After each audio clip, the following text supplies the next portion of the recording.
to inspire, to unite, bringing you the truth, shining ever so bright. Join the discussion, be a part of the crew. Every single episode, something fresh and new. From the first bite to the last, we're serving up the best, putting every theory to the ultimate test. So leaning close, don't miss a single beat. The Lunch Hour Podcast can't be beat. Lunch Hour Podcast. Hey, I get it 2 for 2, 2 for 2, baby. Listen, you gotta end it on time. Hallelujah. Hey, you know what I'm saying? Praise What's up? the Lord. Welcome to the Lunch Hour Podcast. I'm LaToya, the hostess with the most. I'm so glad to join us today. Is we just enjoyed lunch with my best friend that we became tight over these last 6 months. He's like one of my best friends. He's my little bro. Gets on my nerves most days. But I'm pretty sure like 7 out of 7 days. I'm pretty sure the feeling is mutual. But Yeah. Hey, it's my name. My name is Paul. I am here. I annoy LaToya on any day that ends with a Y. Yes. Religiously. But as well as I get on her nerves, she dances on mine. With I'm just her violent. horrible takes. Oh, however, on today, we got a lot to unpack on today. We do. It's Extracted Tuesday, so there's a couple things. First of all, however, we have something to get into. You. But here's what I'll tell you. Did you know that HEB got a sale on like hot chews? Mike sent you the link. I saw that. I thought he was just sending it for you. I didn't know. No, he sent it to you too. I was like, yo, Paul loves hot chews. You got to let him know. Put it in the grocery order because it's a sale on them. So we got 2 How long? packs. I don't know. Is it over? I'm gonna go check after the show because I will make my way onto the HEB immediately because hot chew is delicious. These things have me in a chokehold. I'm pretty sure. I don't want to know the amount of hot chews I eat in the day. That's a high count of sugar. I don't want to. Don't want to disclose. Listen, just be grateful that you're not full on set diabetic. Okay. Can this be a no judgment zone? How many bags did you eat? No, I didn't eat any bags because it's the big bags. It's How 2 of the many did big you bags. I mean, I'm pretty sure I hit probably about 15 yesterday. What's the serving size per bag? I'm pretty sure I hit like 15 of them mugs. But not all at once. It was like throughout the day. Like it's just like it's only 12 o'clock. But like every time like I go like yesterday, not today, yesterday, total. But every time I go downstairs, I'll be like yeet in the bag. You know what I'm saying? Not yeet in the bag. And then I grab a couple more. Hey, Ruth. And then I grab a couple more. And so how many did you eat all together? How many come in the bag? It's the big bag. The big bag. What's the big bag? Yeah. You got a bag with you right now? No, I leave it in the pantry because then you don't want no temptations. Yeah, because my office is upstairs, so I have to really. You need separation. It's church and state. It's church and state. I gotta have some resistance. Listen, them high chews get you real fast. Like these things have me in a chokehold. Do you hear me? Listen, okay. So for me, because we are both candy connoisseurs over here, Yeah, we are. Yeah, we like our little fruity candies. Listen, we like our high fructose corn syrup. We like all the red dye. All 41 red dye in the house. Yellow number 5 and blue. You know what I'm saying? For me, the top 3 fruit candies that have me in a grip. Yeah. Number 1, lemon heads. A bag of lemon heads will just put me back. Yo, it'll set me back. No, let me tell you real quick before you get to the next one. I like to have lemon heads when I have like a sweet, like something sweet, like at the same time. So you trying to double dip on some I sweetness. double dip. Yeah, bad. It's so bad. Something about them lemon heads. And this is the thing. The ones that I really like, the lemon heads, the form of lemon heads that I like is the one that they have in the big bags with the assortments. It's the big old ones that you get from Halloween. Yeah, I have. I love those, but I have zero chill and patience to not break my teeth. So listen, they don't last for like 5 seconds before I start chomping on them things. I know you're supposed to allow the candy. I can't do it. That's one of the candies that's not gonna make it. Which is why I go with the small ones, because I'm gonna break a tooth. I'm gonna crack a tooth eating those giant lemon heads. Lemon heads is a chokehold. Yep, I agree. I don't disagree with that. My second favorite candy that just what? It's the purple bag of Skittles. Oh, them Skittles. It's something about that purple bag that just. I like the blue and purple. You know, the multi-pack bag with the half and half. It's just, the blue bag is cool. The blue bag is cool. It's cool. I like the half and half. That purple bag of Skittles. I feel like I feel like the blue has more tropical, so I feel like I like it more than But then the one candy that it's just like I feel like it's undefeated. What? It's the All Reds. Listen, whether it's the Starburst jelly beans, it don't matter. Just Starburst All Red in general. Just let me tell you, the favorites.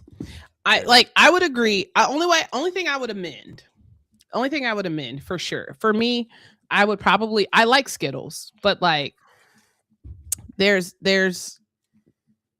I would agree with the Starburst. Starburst minis specifically have me in trouble. I still have not been able to locate the mini sour Starburst. Okay, I'm just gonna get you some, and I'm gonna bring because I am getting frustrated every time I walk into a Walgreens and a CVS, and ain't none of them to be found. And every time I do find the location of it, it's sold out. Yeah. Yeah. So it just makes my frustration even more. Yo, because they're okay. Next time, actually, Mikey. Hey, Miss Toxic. Miss Toxic. Me and her was flirting earlier today. Oh, I did. What? Listen. Okay, calm down. So Mikey has an eye appointment, and so it's in the Walgreens parking lot. So I'm gonna need you to grab me a bag, and I'll see you Sunday. Yeah. I got you. I got you, dog. Like, don't eat them. I'll buy 2 packs. I need you to refrain and tell Mike not to eat them either. No, that's what I'm saying. I need you to hide them somewhere from the both of you. You need to come get them Friday. It's not gonna make it to Sunday. I'm gonna have to put like a timer thing. No, yeah. So nerves. I would say definitely Starburst minis, but I would swap out the Skittles. So there's these things like you know, like the green apple and apple like strips, the sour strip candies. Like it has like the sour straws. Yeah, like I don't mind the sour straws, but anything in that vein, like so sour strip candy. Yeah, but specifically green apple and watermelon are like my go-to flavors. I think I know what you're talking about because Jonathan, my brother-in-law, he likes TikTok failed me again. Every single time. I feel like we need to just put a disclaimer on it at this point. If you watch it on TikTok, just come to YouTube. But I think he likes the ones that it's like a rainbow looking strip. Oh yeah, I know what you're talking about. I'm not a big fan of the rainbow ones, but I know what you're talking about. I mean, I'll eat them, but so listen, we got a lot to listen. Let's get to what we wanted to start with on today before we get on the main events. So, you sent me something very peculiar on yesterday. I gotta make sure I amend it with my dad too, because I thought it was Texas, but it wasn't based in Texas. But when you sent it, I was in between. I was sitting in my dentist chair, right? And so he was in between teeth, right? And he had to take a break, right? And so I pull up my phone. I got this thing, this spacer in my mouth, and I'm just like, ha ha ha. And the dental assistant is looking at me. She's like, "What's wrong?" And I show her the phone. She's like, "Huh?" And I'm like, "Yeah, that's what I'm saying." Listen. The internet frustrates me some days. That's an understatement. There are days where I just lose all faith in humanity, fooling around with the internet, Al Gore's internet. However, here's what I'll say. Every now and then, the ratchetness rises to meet the occasion. So I'm gonna preface this. So I'm gonna read the headline, and then we're just gonna. So this is what I sent Paul. It literally says, "Quadruple amputee." Just stop right there. just stop right there. Let's preface what you just stated. Quadruple Yeah, it means all 4. You're missing all 4 of your limbs to an extent. How far it goes up is irrelevant. But you're missing 4 limbs. Whether it goes to your wrist, your elbow, your kneecaps, half your thigh, doesn't matter. Your hands and feet no longer exist on your body. Gone. I just wanted you to just let that sink in before she continues. You have no hands and no feet. Why did I know? I knew you were going to exasperate. Is what you got. Nubs. Okay. All right, continue. I knew you were going to exasperate this. For context purposes, for context, because some people might not understand the severity of what a quadruple amputee is. Okay, just in case anybody was curious, wondering what that meant. No limbs, no extremities. They got a video of them. It's like, listen, you remember like... Lieutenant Dan from Forrest Gump? Now take his arms away. You got here Lieutenant Dan with no arms. Stop. Not Lieutenant Dan.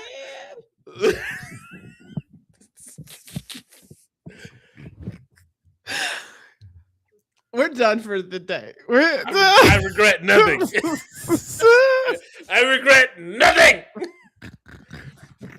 Listen, TikTok want to be stupid. I'm just going to do a behind the stage type thing. How about that? Behind the scenes. Oh, yeah. Just tell them to pop over to That's what I'm going to do when I see them. Yo, so Lieutenant Dan. Lieutenant Dan. So you have a quadruple amputee, professional cornhole player, faces unaliving charges. Okay? Here's where it gets interesting.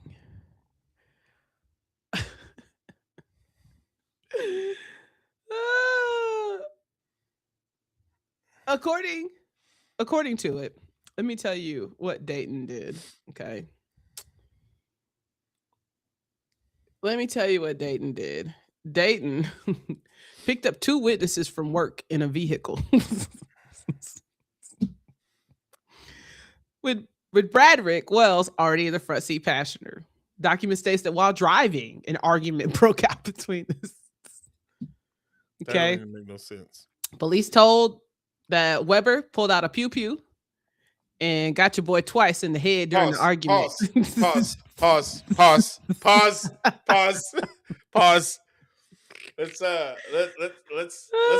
for a second. Okay? Let's rewind for a minute.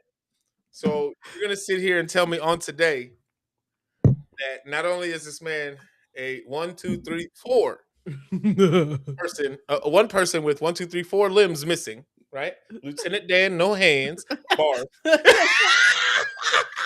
Right. Lieutenant Dan, no hands, out here pew-pewing.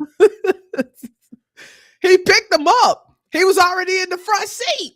And not only are you out here pew-pewing, you a professional cornholer. Like, there's a lot going on in this scenario that has so many holes in it. Like, there's a lot of holes in this story. A quadruple amputee professional cornhole player committing unaliving with a pew-pew. While driving! So you're telling me you got prosthetics, right? I don't know how that. I don't know. How you functioning? Yo, I don't. Did you run out of coins, and that's why you? Because you out here on Martin Luther King's internet, not Martin Luther King, with no limbs. Unaliving people playing cornhole professionally, and you.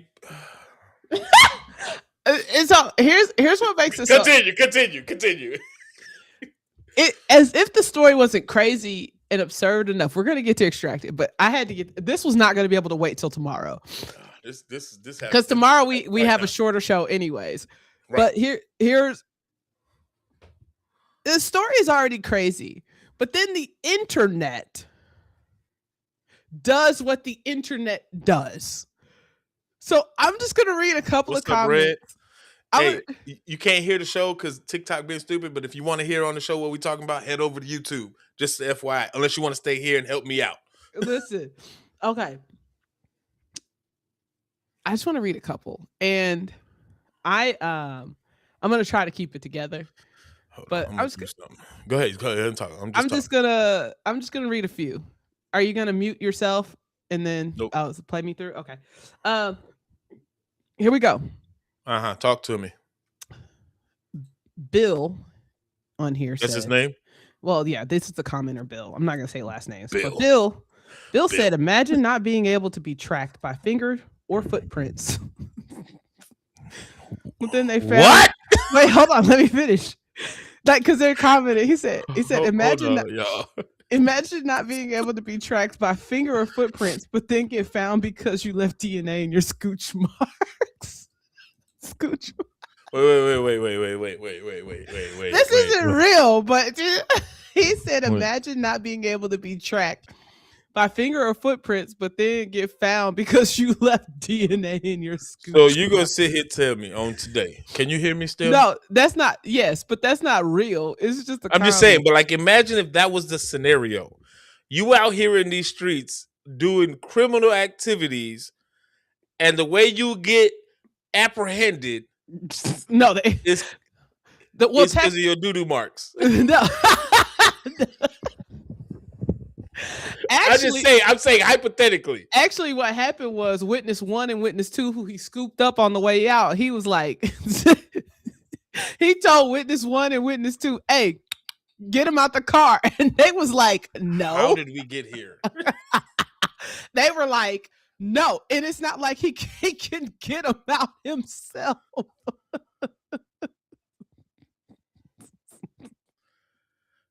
A quadruple amputee out here unaliving people. Here's another one. Luckily, these comments is crazy though. Luckily, when they found him, he didn't run and was unarmed.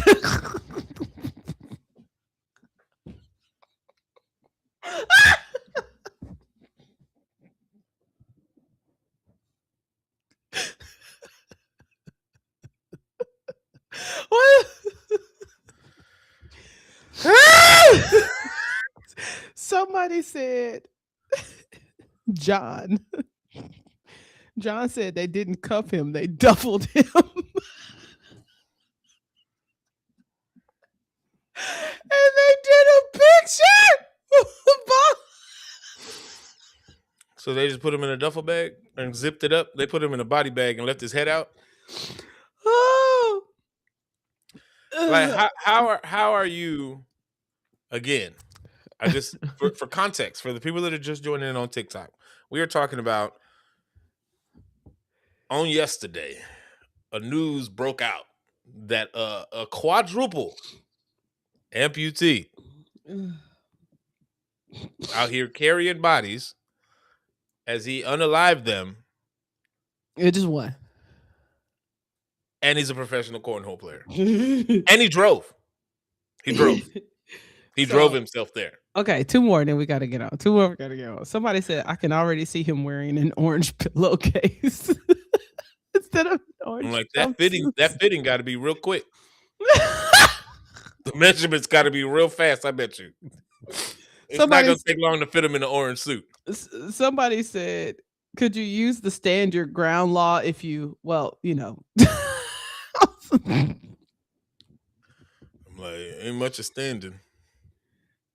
It's so. Somebody said they didn't catch him red-handed. A quadruple amputee. Professional cornhole player. Professional corn. What is it? Cornhole. Key, you heard that story, Key? Yesterday they said there was a quadruple amputee professional cornhole player that drove down the street to unalive somebody. That makes sense to you, Key? Because that don't make no sense to me. Somebody wrote, there are no, hey, listen, somebody wrote, there are no limitations. There's When no. you put your I mind hate to it. something. That's dumb as hell. That's dumb as hell. There are no limitation. Ah! I'm done. I gotta get off. I absolutely hate it here. Somebody, Like I hate it here so much. What is you doing out here in these streets?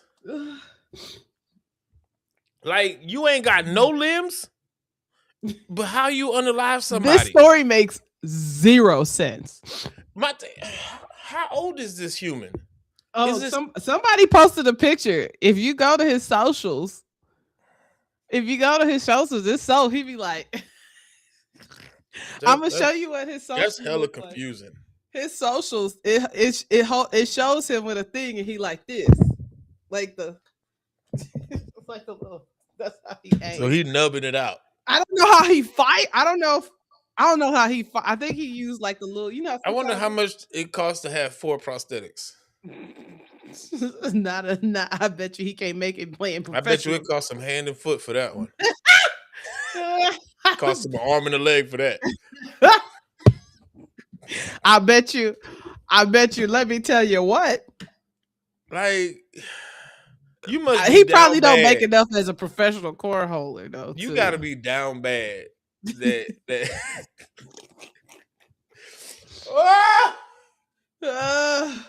You can't roll it up.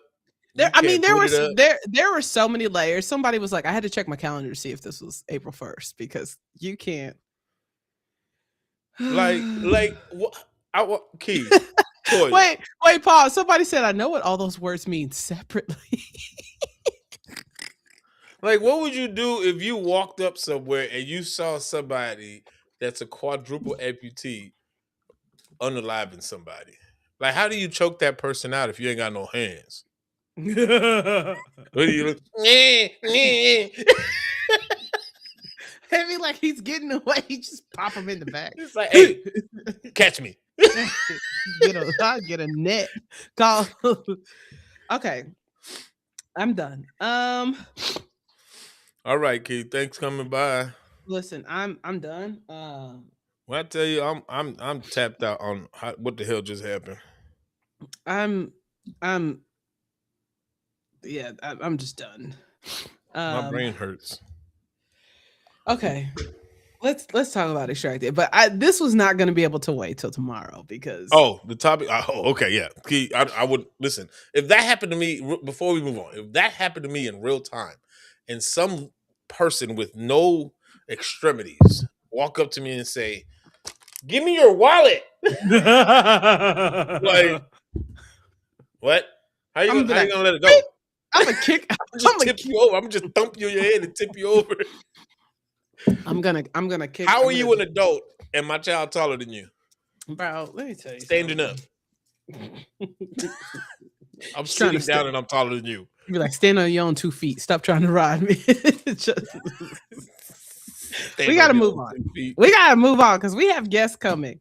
Okay, I'm sorry. I apologize. Compose myself. When I tell you, me and my dad laughed so hard about this morning, it was. I'm gonna tell Olivia that when I pick her up to this. Like, hey, Olivia, did you know that this happened yesterday? Lauren and her boyfriend were over, and that's when I saw the article. They didn't understand what was happening. Well, no, she was like, "Mom, is that real?" I was like, "Yeah, it is." Do you not know what year we live in? Hey, by the way, you must have been at the dentist office late if I sent it to you. I didn't leave the dentist office till like 4:20. No, I sent it after that. Did you? Yeah, you probably. I don't know. Then I might have still been high. Because I think Lauren didn't get home till late. I sent it to you after that. Kids think they know everything. Listen. She's like, "Are you sure?" And I was like, "No, it's real. It's real." Okay, so it's Extracted Tuesday. Let's get on with the boot. that transpired on yesterday. Okay. At this point, Extracted really pissed me off on a new level yesterday. Okay, so there's a lot to unpack. Okay, first things first. Let's pick up. We gotta do power rankings too. Yeah. I may just change some power rankings just out of spite at this point. Bastards. Just out of spite, I may have to move some stuff around. Because I don't like you right now. Yeah, I was like, I ain't gonna hold you. You feel me? Like this week's power rankings are gonna be completely emotional. Like Mike and I, we used to always do. We haven't done it in a while, but we would do playoffs. We would create our own bracket for football playoffs. We did it from like I'm talking since like we were first married, and I'd print the brackets. We pick the teams. We play the point, and we like points and stuff. Do you like pick'ems? No, it wouldn't. No, I didn't really. I'm asking. Oh yeah, no, I don't usually do pick'ems, but like we would pick, right, and so we'd have our teams. We'd go through, and we'd earn a certain amount of points. In all honesty, like in all of our years, Mike probably wins 80% of the time. But he would be like, Toya, you got to stop picking emotionally. I'd be like, I already know I'm picking emotionally. If and when the Dallas Cowboys. You're not picking off of who look good in their pants. No, I mean, I pick, I'd be like, oh, I'm always going to pick Dallas, even though I know they're going to bounce. Come on, go ahead. I'm always going to do it. It's going to be an emotional decision. So Mike was like, that's why you always lose because you make emotional decisions. I was like, I don't care. But the year, you know what? You know, the year I was happy that I won was the year the Saints won because nobody saw that onside kick coming. 28-3. That would forever live in infamy. But I say all that to say, where's I going with that?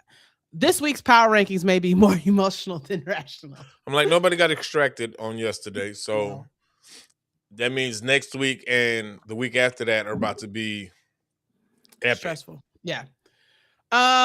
So we left off. Amy got extracted. Katie got extracted. Yeah. Olivia thought I was lying to her when we watched it last night. She goes, Daddy, you playing. Amy didn't get extracted. Okay. Yeah, she did. And then as soon as we turned on the TV, Amy go, bing. Oh, when they do the recap? Yeah. Like, so, Amy was gone. Katie's gone. We now have Luke, Polly, RJ, Roman, and Doug are left. Okay. Correct.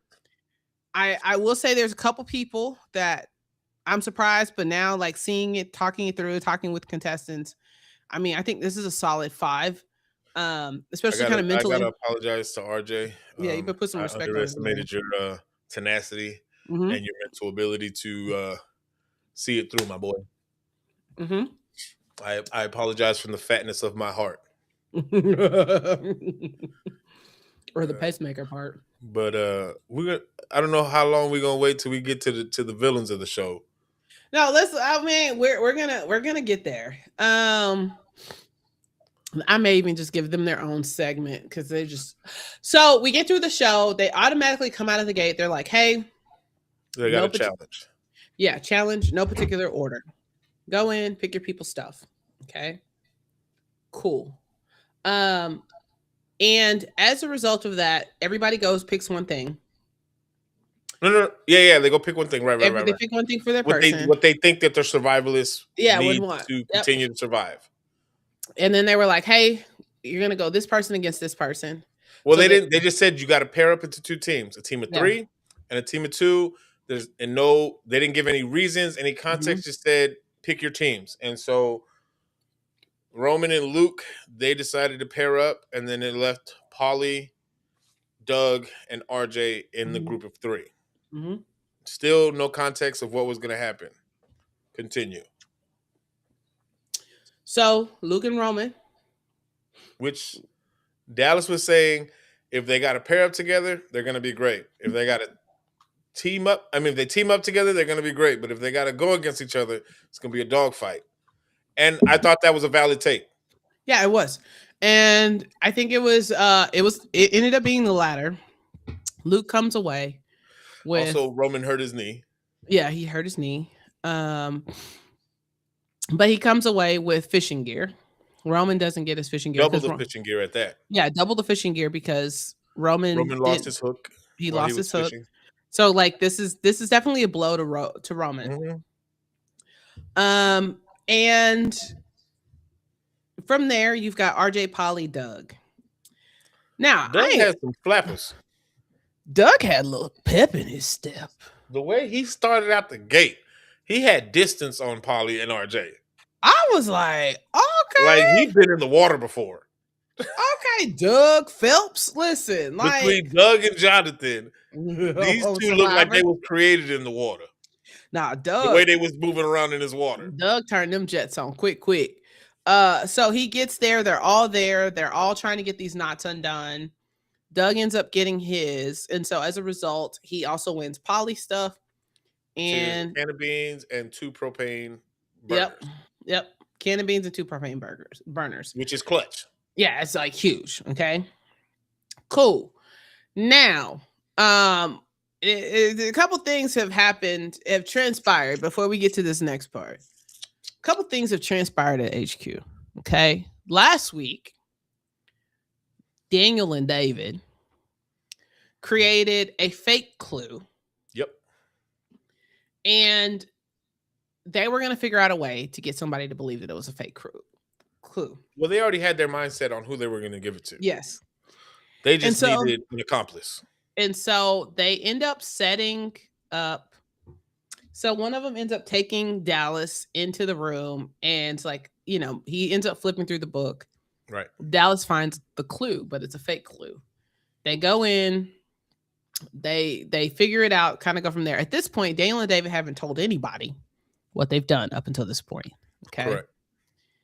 Now, a little time passes and Molly and Bailey somehow, I can't remember how they ended up looking at. I think they ran into it and they were writing down the Morse code, and I think they were going to change it, right?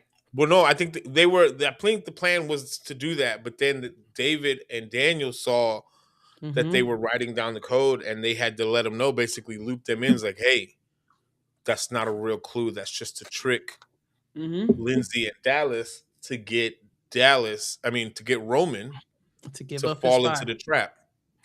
They didn't and so I wonder if they said did they tell them what the trap was? Yeah, they told them. Okay. So at this point, Bailey was like, because they asked him, I was like, "Are you okay with something like that?" I was like, "I'm not." Bailey was saying basically, it's not that I don't mind the lying. I don't mind playing tricks to have advantages in the game. So she didn't feel like she was doing anything immoral, in a sense. Well, she said, "I don't mind setting traps that people fall into." Right. It's like traps and lying, I guess, in her mind are 2 different things, even though the basis of the trap is to basically deceive and lie. But hey, I love you though, Bailey. You are a wonderful human being. I love your content on the TikTok and then on the Instagram. However, maybe for setting up traps is a definition or an adjacent to a lie, because you are deceiving. Yes, and so, but it's part of the game. It's part of the game. Okay. So now what I love about it. So at this point, we all know that this is happening. There's something going on. Lindsay and Dallas are hot, right? About the whole scenario in general. Okay. And I find it interesting. And so Michaela's sister was like, hey, she was up in the midnight hour. That, like that 3:30. Listen, late in the midnight hour, God's gonna turn it around. You know what I'm saying? It's gonna work in your favor. Listen, and so she said, "I'm gonna get up and I'm just gonna walk." Because when I grew up, that 3:30, that 3:00, 3:30 hour, that was the hour where, people would wake up and be praying and God was, that time zone. She was up at 3:30 and she was walking through HQ. And lo and behold, what does she see? She got an intercept card. This one is real. Very much real. Okay. Very, very, very much real. Very real. Very, very real. And So in the process of that, she sees this. She goes back, wakes Michaela up. They're excited. Okay. Fast forward to the next day. Like I said, I'm saving all this smoke here in a minute for you boys. The next day they have another challenge. They're like, hey, you're gonna be able to talk to your loved ones. You're gonna be able to trade out your crates, but you can only trade once, right? I think that's the rule. How did the crate thing go? So if you open it, you can either choose to keep it or trade it with somebody else, and then you're just stuck with whatever you receive, or you choose to just stay where you're at. Yeah. But the only way you can't trade again. Yeah. Right. But somebody can always take yours from you if you want. Okay. Yep. Okay. So here we go. Okay. Polly comes up first. Polly gets a 0. Okay. They end up trading. What you over there looking at? I'm creating something for the TikTok page. Oh, what, to let them know? Mm-hmm. Oh, okay. So they come in, right? And there's a lot of swapping of boxes. Polly ends up coming up short. RJ ends up coming up short. Daniel and David, everybody, like, Doug's family, they ended up swapping and getting a letter, so that worked out. No. They got a letter. Yeah, but they didn't swap. Somebody swapped with them. Oh, yeah, somebody swapped they didn't them. swap. The only people that swapped was everybody else. So it started with Polly. She switched with, I think, Luke and Luke and David and Daniel, and they got it was empty, but it would be a grueling fight. Yeah. Then Michaela was next, and she took back with Polly. But they basically got the same thing, but a different way to get. Yeah, how they had to go through it. Yep. Then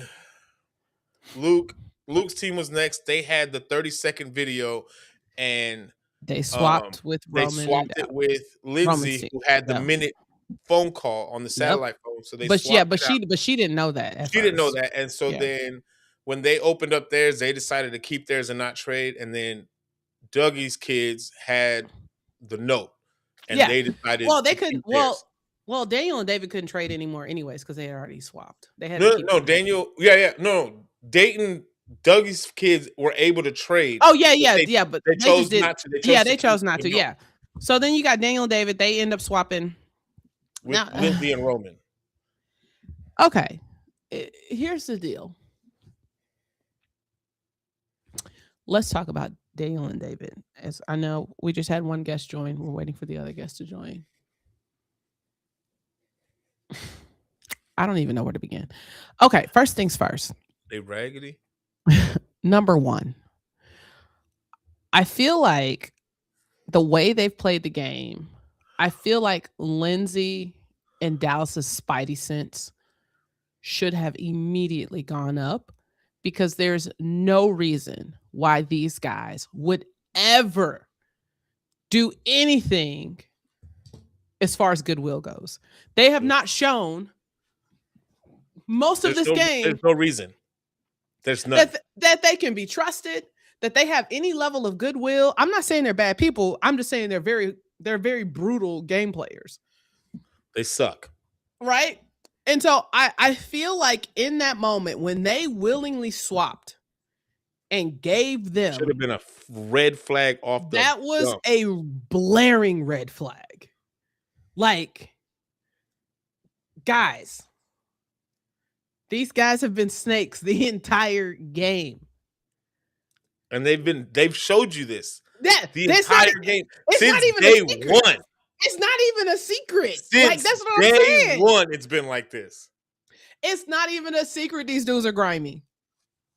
It's a known fact in HQ. So the fact that you give me a 30-minute call, I would automatically, I'd be like, nah, I don't. 30 seconds. 30 seconds. Yeah, 30 seconds. Listen, we got problems. Yeah, I would have swapped it out so quick. And this is the thing, like, you opened your crate. Lindsay and Dallas still have not opened their crate yet. So Daniel and David opened their crate, and you're telling me you willingly gave me a crate with a 30-second video option? Right. And you didn't keep that for yourself? Exactly. Knowing that we in the top 5, and now it's basically it's do or die season.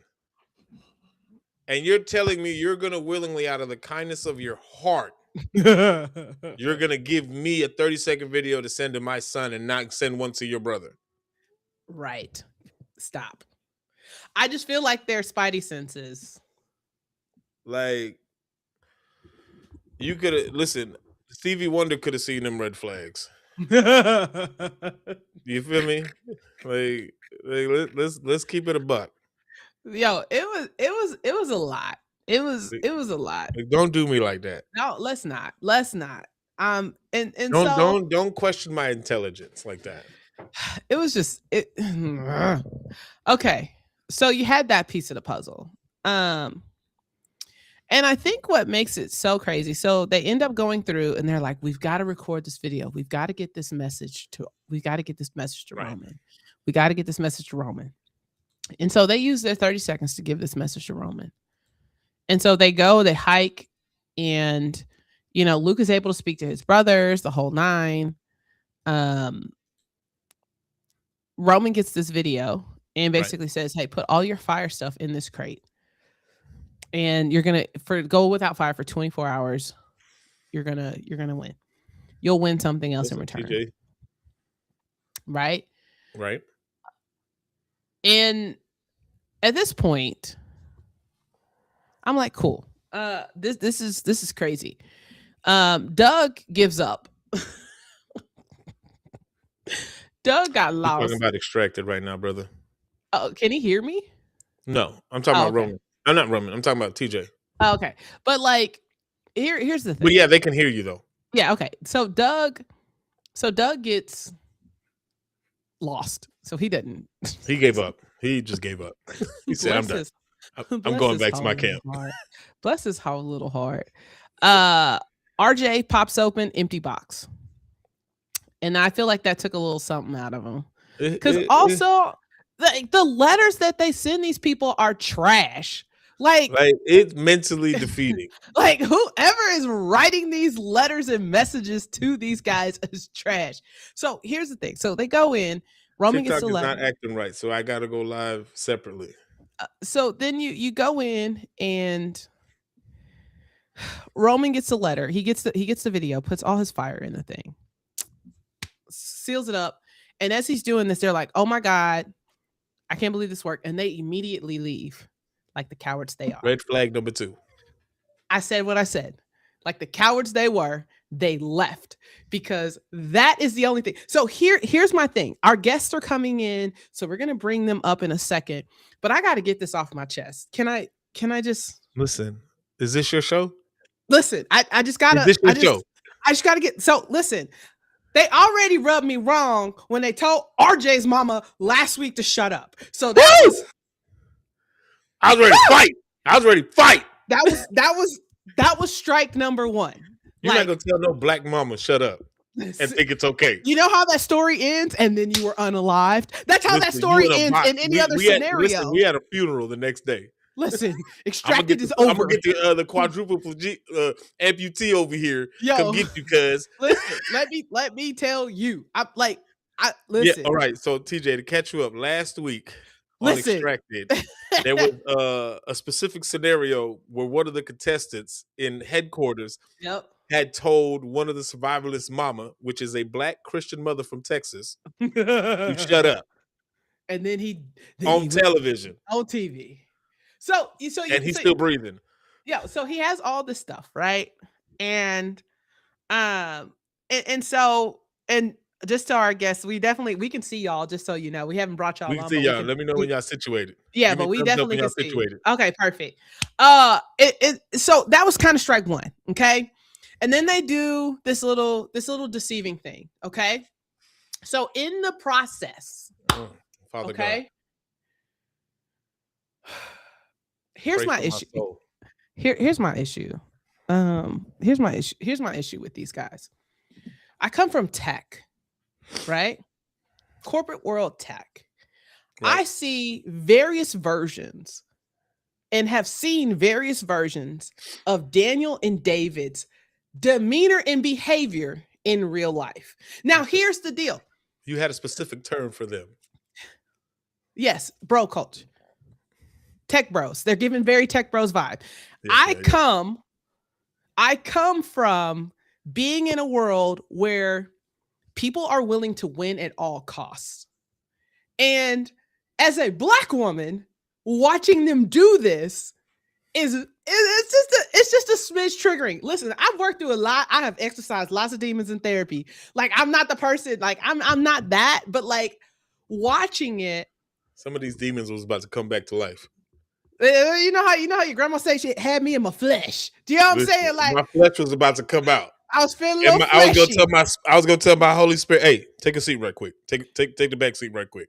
Listen, I have a shirt that my best friend said, like, because she saw it, she made it. We saw it online. She made it for me. It says half hood, half holy. PJ. Half hood, half holy means pray with me, don't play with me. What they be saying? Listen, I may be born in heaven, but I'm not part of the soft side of heaven. Hey, listen. I no hands. Listen. I may be saved, but these hands ain't. Right? So listen. Equal opportunity over here. I get the gameplay. I'm a huge fan of Survivor and all these other shows. I'm big on gameplay. However, like, the eggs and like the whole nine, how that all shook out, like it was gameplay. It's play. That's gameplay. But the winning at all cost to this level of deception, it like I feel like there's a line. Yeah. And clearly they don't have one. But like it's just like there's no line. And this is the thing that last night happened to happen, and it just so happens that today we get to color in the gray areas with today's guest. Listen. I think too, like, I'm just gonna keep it a buck. Like, when I look at like Roman and like a RJ, I see them at the barbecue. This is my little baby cousin. Do you know what I'm saying? I'm like, he done took this boy's fire. Listen, we gotta fight. You gotta catch a whole fade at this point. Like, you know what I'm saying? He done took this baby fire. He been fishing and he ain't did nothing to nobody. He ain't did nothing to nobody. You know what I'm saying? Right. Then you go just trying to survive. Then you go walk off. No, you don't get to walk off. Bamboozling him. Listen, all I'm saying, if you're gonna do it, don't leave. You gotta say it with your chest. You gotta see it through, my boy. You don't get to leave. You don't get to leave. No, say it. Since you did the deed, stand 10 toes down on what you did. Stand 10 toes down on your deception, huh? Don't be I ain't gonna cuss on the show. I ain't gonna cuss. I ain't gonna cuss. Don't be no. Listen. You know this is a family show. Listen, I gotta calm down. But these jokers got 2 strikes against me. Everything up until this point has been it. I've been like, it's not how I would play the game, but it's fine. But shut up was strike 1. The crate with Roman was strike 2. I don't. What they be saying? Fool me once, shame on you. Fool me twice, shame on me. You ain't gonna get a third time. You listen. You catch a fade in. You ain't gonna get a third time. I may be saved, but these hands ain't. I said what I said. Like, right. I was raised by a Marine. So listen, we'll get to power rankings maybe after after we bring our guests up. We'll deal with it afterwards. Like I said, my power rankings are going to be 100% emotional. I gotta clear my throat because Listen, hey, sure I'm gonna get my head chopped off. What I'm about to say is coded, and it's coded on purpose. I'm not gonna decipher it. So if you don't know, you don't know. But I'm on my power rankings right now is straight Issa Rae on the red carpet. If you know what I'm talking about, you know what I'm talking about. If you don't, Google it. That's all I'll say. All right, then. All right. So without further ado, we have 2 young men. Yes. That have been just, for part of my French, been busting their ass for the last 8 weeks and just been killing the game. Yes. Each separately, but still they're managing their surroundings in their own way, but yet still proving people wrong, me included. Yep. And But yeah, one is Mr. Roman. Yes. And our second guest. Oh, hold on. He's about to go out for a minute. Sorry. My bad, Roman. My bad. Then we're gonna bring on Mr. RJ, Mr. Texas himself. Listen, Big Tex, listen. Listen, before we Sorry, start, we had a lot to get off our say one chest. thing. Mr. RJ, I want to humbly apologize for underestimating your mental fortitude on such game. Because, sir, No. I'm an idiot. No. Apology accepted, though. You know, But I just want to also iterate for you and Roman. I got some questions that I need answers to because I'm coming for y'all because I need answers on certain questions. But I'm gonna let Toya take off. Listen, yeah, there's definitely, you know, it's kind of funny because we had your moms on a couple of weeks ago, so it was good getting their perspective. I will say these last 2 episodes have just about taken me out. So I just we kind of had an understanding of how you guys have arrived at the show because we talked to your moms. So I'm gonna skip past that question. And I'm actually going to go straight to one of my favorite questions is like, when you got out there, what was your first thought and how soon did you regret it? RJ, you want to go? You care? I'll go. I would say, I don't know if my mom talked about this. I can't remember. But the first 30 minutes when I hit campsite, I saw a bear. I was like, oh, this is real. We're here. And I sat there for, I think, a good 15 just staring at it. I was like, guys, I saw a bear. And they said, like, they could see it in my eyes. I was spooked. I didn't want to go anywhere. And I was like, well, I guess this is it. This is how I go. Oh, you said that real calm. For me, I don't know anything about reality TV. So I assumed there was going to be like a camera crew with me and a bunch of people with me the entire time. So we take our like helicopter ride to get dropped off. And then the moment I get left alone, they actually caught it on camera. They drop me off to start walking to my campsite. And I turn around and I'm like, where is my person at? Like, where is somebody at to be able to help me find my spot?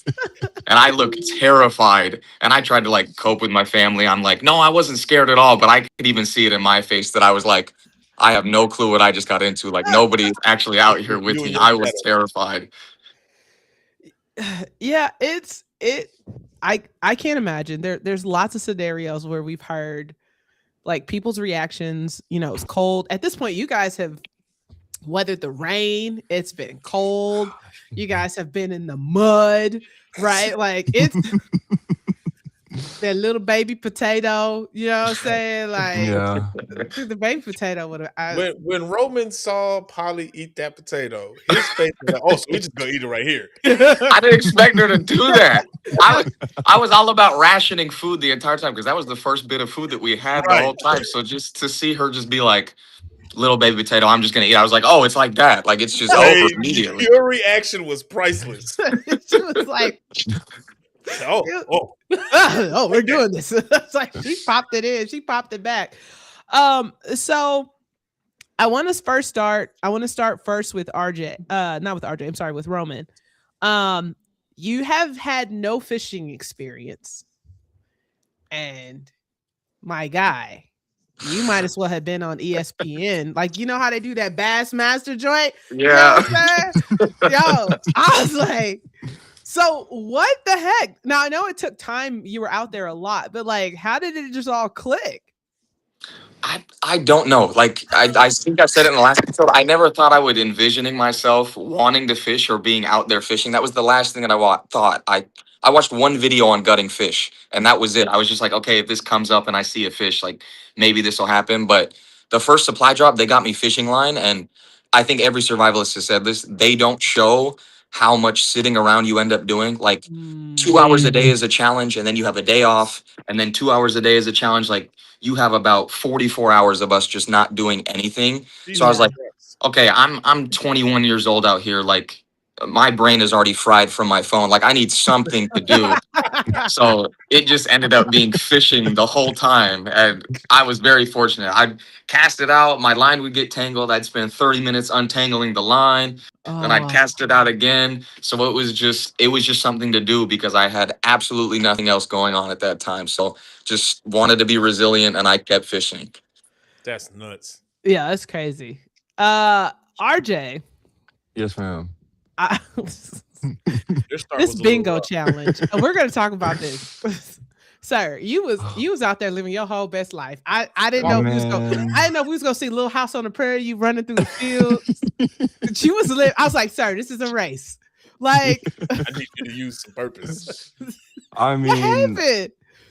I think, you know, it was a big buildup of just consistently losing challenges at that point. And I was like, well, something in my mind told me, like, you know, somebody already has a lot of the material that's on this card. And I'm gonna go do my best to try not get last. Other than that, I just really want to enjoy it. I really want to just ground myself in nature. We're not really allowed to walk outside of our confines, so that was the first time we got to really explore what was around us. That was the first time I saw the South Swamp. I was like, dude, this is cool. Like, we got this over here, this over there. Yeah, there's so much sunlight because, you know, we're in the deep boreal forest and the canopy is just so dense. I was like, man, it just feels good to be out in the open, get some vitamin D, and just, you know, listen to nature. Okay, I respect that. I take that back. When you say it like that, you can't. Yeah, I mean, now you say it like that. Geez, like, all right. I feel like a jerk. Like you gave the perfect answer. Like, how am I supposed to rebuttal that? Oh, dang! Since you put it that way, he's like, yeah, I haven't had sunlight in 14 days, so like, yeah, I'm gonna frolic out there. Like, okay, now I guess I'll take it back. One of my favorite. Definitely episodes is the steak episode. We'll go RJ first, and then we're gonna go Roman first, then RJ, because RJ's response. Now, here's what I'll say. The reason why I want to go Roman first, I told your mom, I said, you know, he's the youngest out there. I have a 5-year-old boy, and the amount of food he can put away at 5. Jesus Christ. It's impressive. Right? Like, sir, how are you eating a small pizza by yourself? At 5 years old. At 5. And he's slim. So my guess is a 21-year-old put it away. Can put some food away. And then you get this sizzling steak. And I know you smelt it. Steak is one of my favorite foods too, y'all. Like if we go out to eat, I'm getting a steak wherever I go. You smelled that steak on the way there. Okay, I think somebody talked about this. I think my mom may have spoke about this. When I walk up to the steak, so I immediately take my little sliver, and then nobody is like telling me where to go. Yeah. So everybody ate the steak and then just turned around. But me, I sat there for 10 minutes just staring at the steak, waiting for somebody to tell me what direction to turn in. So I take my little sliver of the steak, and then I just kind of stand there and look around, waiting for somebody to like point me in a certain direction. In front of you. Yeah, so after about a couple minutes, I'm just sitting there and I'm like, all right, watch this, y'all. I'm gonna just stare at this steak and just show like my perseverance and see how strong I am. Like everybody just watch me stare at the steak. So I just sit there and I just stare at it for about 5 minutes. And at one point, I think they put a clip in the show, my mom being like, just leave, boy. Like, just turn around.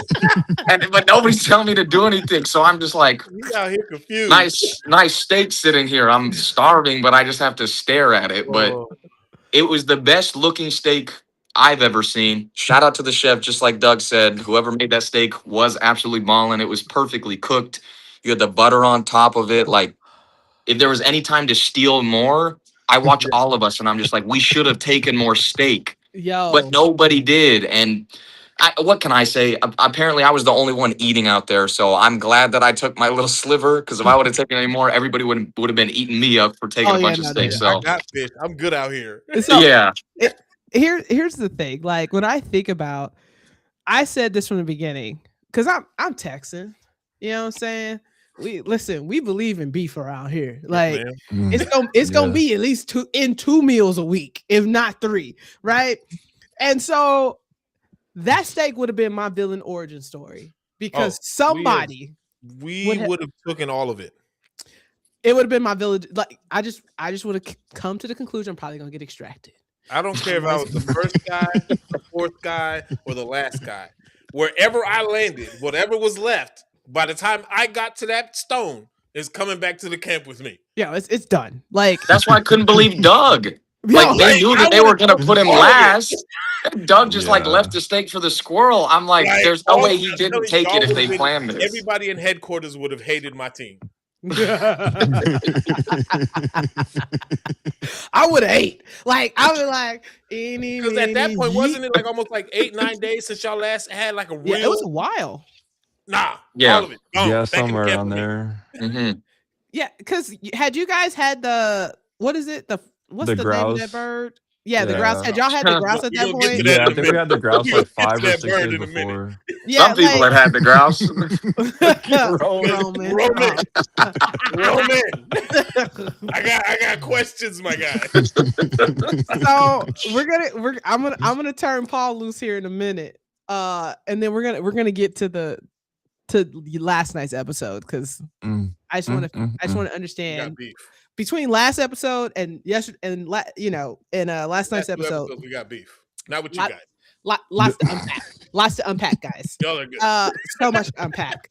Everybody but us, right? Yeah, y'all are good. Y'all are good. Like y'all are good. We just got a lot to unpack. So I'm gonna ask my question to RJ, and then I'm going to release Paul to ask you guys some questions. So RJ, that steak did something to your soul, bro. Like you like, he's like, oh my god, it twinkled. Man. So walking up to that steak, I would say that morning of I was talking about it, I woke up, I was like, man, I really was a steak. I don't know if that's why they put it on the show or what, but I walked up to it, I was like, dang, I really want to eat it all. I think I even said it. I was like, I just want it all. But I already had my mind made up that I was only going to take one. So I think I took 2, like 1 or 2 slices. I think it was like 1. I was like, dang, that tastes really good. And then I was like, let me take another one. And I was like, I really want to eat it all, but I'm not going to. I didn't want to create any villains or anything like that. So. No, yeah, I admire you. I admire both of your resolve. Roman, I wouldn't have been able to sit there for 5 minutes and stare. I just don't have. I don't know how I did it. I don't have that level of self-control. I can barely not eat high chews in my house, like, let alone a steak. Paul, I know you probably got some questions. I got a handful. Okay. Hit us, Paul. Number one. We're gonna get to the most important one, because each of you created something that's never been done before. Right? We're not going to the rap challenge. We're gonna come in hot. We're coming in hot. We're gonna start. He's the villain. I'm good cop. I'm always good cop. I'm the troll. Okay, I'm the troll in this group. Okay, yeah. I'm here for the BS. Roman. What the hell was that? Because I wouldn't so much say it was a raft. Either one of y'all's I would call it more like a kindergarten toy held by glue and string. That's exactly what it was. How did it even float? I have no idea what I'm doing out there. I told Amy, I told Amy, we got to follow these instructions exactly right, and we're gonna make the perfect raft. No, and then the instructions were just kind of, we got a bunch of stuff for you, get it together, and we just kind of winged it. And as Amy said, we didn't know what we were doing. We were just trying to put something together, and it did not work. But let me add to it. We were the second ones in the water after summer, but our mission was that we both had to be on top of the raft, that like I couldn't push it from the back. And so Amy's already on the raft, and then I'm way more than Amy, so I'm trying to get on the raft as well, and every single time it just sinks or it doesn't work, or one of us ends up falling in the water. And then we see Doug and Katie. I see Doug on the back of it, and I was like, Oh hell no! Like we are so far behind now. We just got to get in the water. I commend you on your athleticism in the Oh water. yeah, You you was out did. there You looking did like that. Hey, Superman with them feet, I right? was catching up to Eric and It was a RJ. little I too was late. catching up. Right? Listen, However, sir, now, now, RJ. RJ, RJ, my guy. Nah. I need you to look at me. I need you to look at me. As much as chaos as Roman and Amy had going on in that water, what on blue hell on Martin Luther King's internet was y'all doing looking at each other away from each other, rowing in the same direction? So there's really no explanation for it besides Like, we you were messed going up. in circles. You and Listen, Eric were yes. going in circles. y'all did so bad. Eric quit. Like, Like, how did you manage to get a raft? And this, y'all did real good. Y'all created something real nice, right? Y'all was real good. But then you had one job. that's it. You had one job. I ain't never in my life, and I've been on this earth for 39 years. I ain't never seen nothing like that for in my life. His mom was like, they just going in circles. Yeah. I need you to explain yourself. Where we messed up with the raft was we made it too wide. That was ultimately the issue. So we could not. The way I guess we envisioned ourselves was, long ways, like a regular canoe, whatever. One person's rowing off the left side, one person rowing off the right side, and it would just end up being too wide where we can only paddle ourselves off the Thanks end for of coming it. in. Listen. Wait, you muted. You muted, Paul. Sorry. That whole scenario between everybody, Summer doing it by herself, Doug and Katie's raft upside down, you swimming, y'all pedaling in the same direction. There's so much chaos. Roman and Amy's jigsaw puzzle. Like, it was a lot for that challenge, right? It was a lot going on. Yeah, with all their issues, they still ended up beating us. Like Right. that's what the I'm most saying. embarrassing part watching it back. It's like Amy's supposed to be the super, like she is super smart, and like Yeah, I'm she supposed to be is. the athletic one out there, and It everybody did beat not pan out. us. It did not age well. Yeah, I was like, wow. How they went in a circle for a while. They we did. We did. It was we were cool the first Sitting there, and I'm half. just watching y'all. I'm just like, and like when every time they pan to RJ, I'm just like, my guy, turn around. I'm yelling at the TV, turn around. I was looking at him. I wanted him to keep going in that direction. I'm almost there. And then you got Sandra and your mom tomorrow. They just going in circles. They gave up on you at HQ. They like, I guess if they get it, they get it. So my next question is this bird. Okay, because both of y'all had different situations. Roman, you already know what I'm about to do. Roman, sir. Now I see what you was trying to do. Like, I commend you for the thoughts. Yeah, that was a season one. That was a season one hat he was trying to take advantage of. I'm tracking where you're going. However, right? After the concept didn't pan out the way that you thought it was going to pan out, why did you throw the bird into the water? Why didn't you keep the bird for bait? Hey, my mindset wasn't right at all. That's all I can say. I'm just like, in my mind, I'm thinking, okay, the bird is gone. Cool, I get it. I understand. It got that nasty water from the lake. Cool. Even though you still could have cooked it and the bacteria would have killed himself on the fire. But that's neither here nor there. The water was my cop out because I've never gutted a bird. I've never picked feathers off of a bird. So like at this point I've had a fish already. So it was kind of like my Woody throwing his steak in the lake moment where I could just be like, I don't know what the hell I'm doing with this bird. I'm just gonna be like, hey, it got slightly wet, it's over with. You could have had so much fish bait. I know, and nobody pointed that out until I heard you say it on one of these episodes. Yeah, and I was like, you had so much bait, and you just threw it in the water. I know. That's probably the worst part about it is I didn't even think about that. Up to this point, I was just like, yeah, the bird was wet. Everybody's just gonna accept that. Like, It wasn't No. that dumb of a decision. It But was looking back on it, I could have used every part of that bird as bait You know how instead of much meat literally. spending is on that bird? hours looking for worms and beetles and stuff. I could have been using that.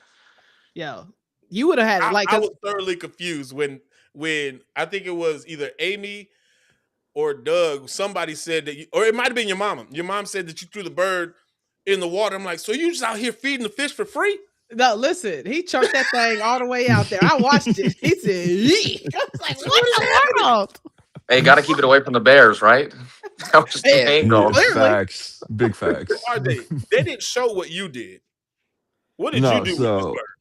I got my bird and then I kind of laid it and like spread it out on the floor and stepped on the wings and then pulled the legs to get as much meat as possible that way. I think I ended up taking my knife and like skinning it a little bit to like easily remove all the feathers, but I ended up, cooking everything there and just ate it that same night. And then I think the next day I took the bones and made a little bit of bone broth and then everything else was done after that. All right, All I right. see you. I ain't mad at it. He said, I stepped on it and cracked it. All right. He did not waste time. He said, grabbed it. You undressed it. You Jesus. I mean, what we had a date in the dark, the How did night it taste before. to you? So, Huh? Everybody said that this bird tasted nasty. How did it taste to you? it was kind of like just unseasoned chicken, in my opinion. Yeah, I recently That's had not the way chicken Luke heart, described it. and I think it has like the same kind of texture and taste to it. Luke Yeah. said it tasted like a thrift store, a floor off a thrift store. Well, I wonder how he knows that. So maybe Roman, you saved yourself a stomach I ache. did. Hey, that may have taken me out if it would have tasted that bad. No, listen, Yeah.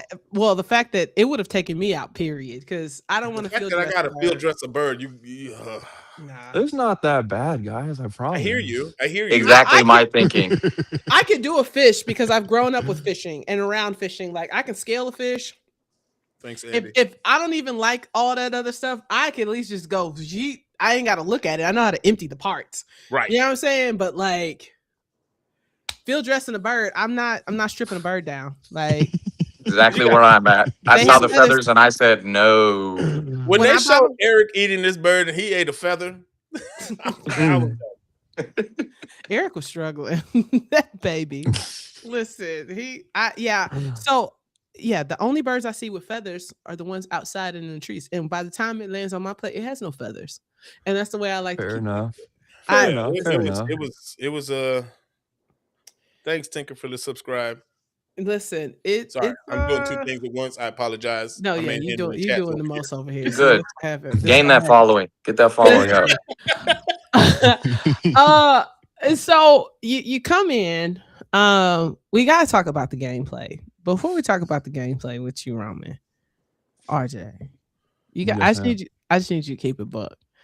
You watching back at last week's episode, and that boy told I know as a son. I know as a son. that boy told your mama to shut up. Now I felt the rising in my soul. And it was the condescending tone And I'm behind watching it. I said, what? Like, you know what I'm saying? What? I had to comms. Please. I just want to understand why, because you guys don't know, like you guys are seeing firsthand, like with us, all the stuff that's happening in HQ. Yes. When he told your mama to shut up, what was going? I just want to know. I feel like that was one experience that I had kind of the preface beforehand, because as soon as we got out, my mom was like, "Yeah, dude, this happened, that happened," and then from that point on, I just kind of haven't really associated myself with Luke's brothers since then. Unfortunately, I've talked to Luke a little bit, but that's really, I guess, as far as my interactions with his family have gone so far to this point. Still, if there's a reunion or something like that, maybe we'll talk. But There's no talking. Yeah, at this point in this juncture, we kind of disassociated ourselves with them. Yeah, that's better for his safety. Listen, let me tell you, as a Southerner, right? There are just certain things like because we're brought up, yes, ma'am, no, ma'am. We're brought, please, Mr. Such and such. Like my son calls Paul Uncle Paul, right? Like we're not related, but that's how it works, right? Like so, I don't care what is going on. There is never a point that I would ever sell an elder. Now, listen, if it's me and you or me and Roman, I may tell you to shut up. I'm gonna be inflammatory up the butt. But what I ain't gonna do is tell somebody mama to shut up. And this is the do you thing. know what I'm saying? Like, and even when he said be quiet the first time, it's even the way he said be quiet. It was like, who are you talking to? And then just learn how to be quiet and shut up, huh? Listen, I felt my 66-year-old mother coming through the TV and smacking me to sleep if I would have said something like that to another grown adult. Yeah, I would have gotten in trouble when I got home for saying that. Yeah. Right? Like, I'm like, I know you was on TV, but watch your mouth. Yo, you need to call her today.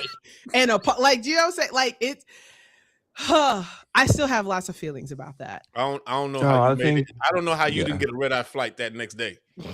No, I mean, I always make this joke. Every single time I see them on screen, my eye starts twitching. You know, it's just like there's something there, but then also I don't want to ruin it for everybody else. You know, I want to keep the cast all together, and we're all going through this experience together. I want to keep it that way. So I'm gonna set my beef aside for now, and make sure we make it to the finale, and we're all happy, and we can all celebrate. No, I respect that. Once that clock hit 0. However, we're viewers, and so we don't have to get along with them. I don't have to keep the cast happy. Like, you know what I'm saying? I can say what I want to say. And I said what I said. Yeah. I think you guys heard us probably talking about it a little bit because I'm cool with gameplay. I think there's a level of gameplay. It's what makes great TV. What starts to tip it is when you're willing to win at any cost. And that is where I feel like after last night's episode, I called Paul this morning. I said, first of all, I shouldn't have watched Paradise and Extracted the same night because my blood pressure is through the roof. Like, I stressed myself out. I was doing way too much. Like, watching Paradise and then watching you guys. I just needed to go to bed at that point. She need a mental break. I was like, I'm just gonna eat some chocolate chip cookie dough ice cream and just go to bed. Roman, there's a couple things. Watching, because you were excited. Did you? And I know you left us at a cliffhanger, so we don't know how everything shakes down. So we know that you can only take us to the point in which we are right now, which is you got the letter, you put the stuff in the box, and then next week, I'm just gonna have some popcorn ready. Me too. I want to see how this shake out in HQ, because let me tell you, I'm ready to fight somebody on site. I think it's gonna get interesting. You and me both. I think it's gonna get interesting. That's all I'll say. It's like we said before. Like you said, at this point, because how old are you, RJ? I'm 26. Y'all both are nephews. And right now, I fight for my nephews. Yeah, listen, bro. Like, you nephew at this point. Yo, like, you know what I'm saying? We appreciate it. And so and I do, and I don't want to negate the reality. Like, this is reality TV, but there are elements that are just very human, right? And so when I see like Roman or you, RJ, like, there is a level of I don't know you, but I know you. Does that make sense? Yeah. And I can't say that for everybody on the cast, but when I don't know you, but I know you.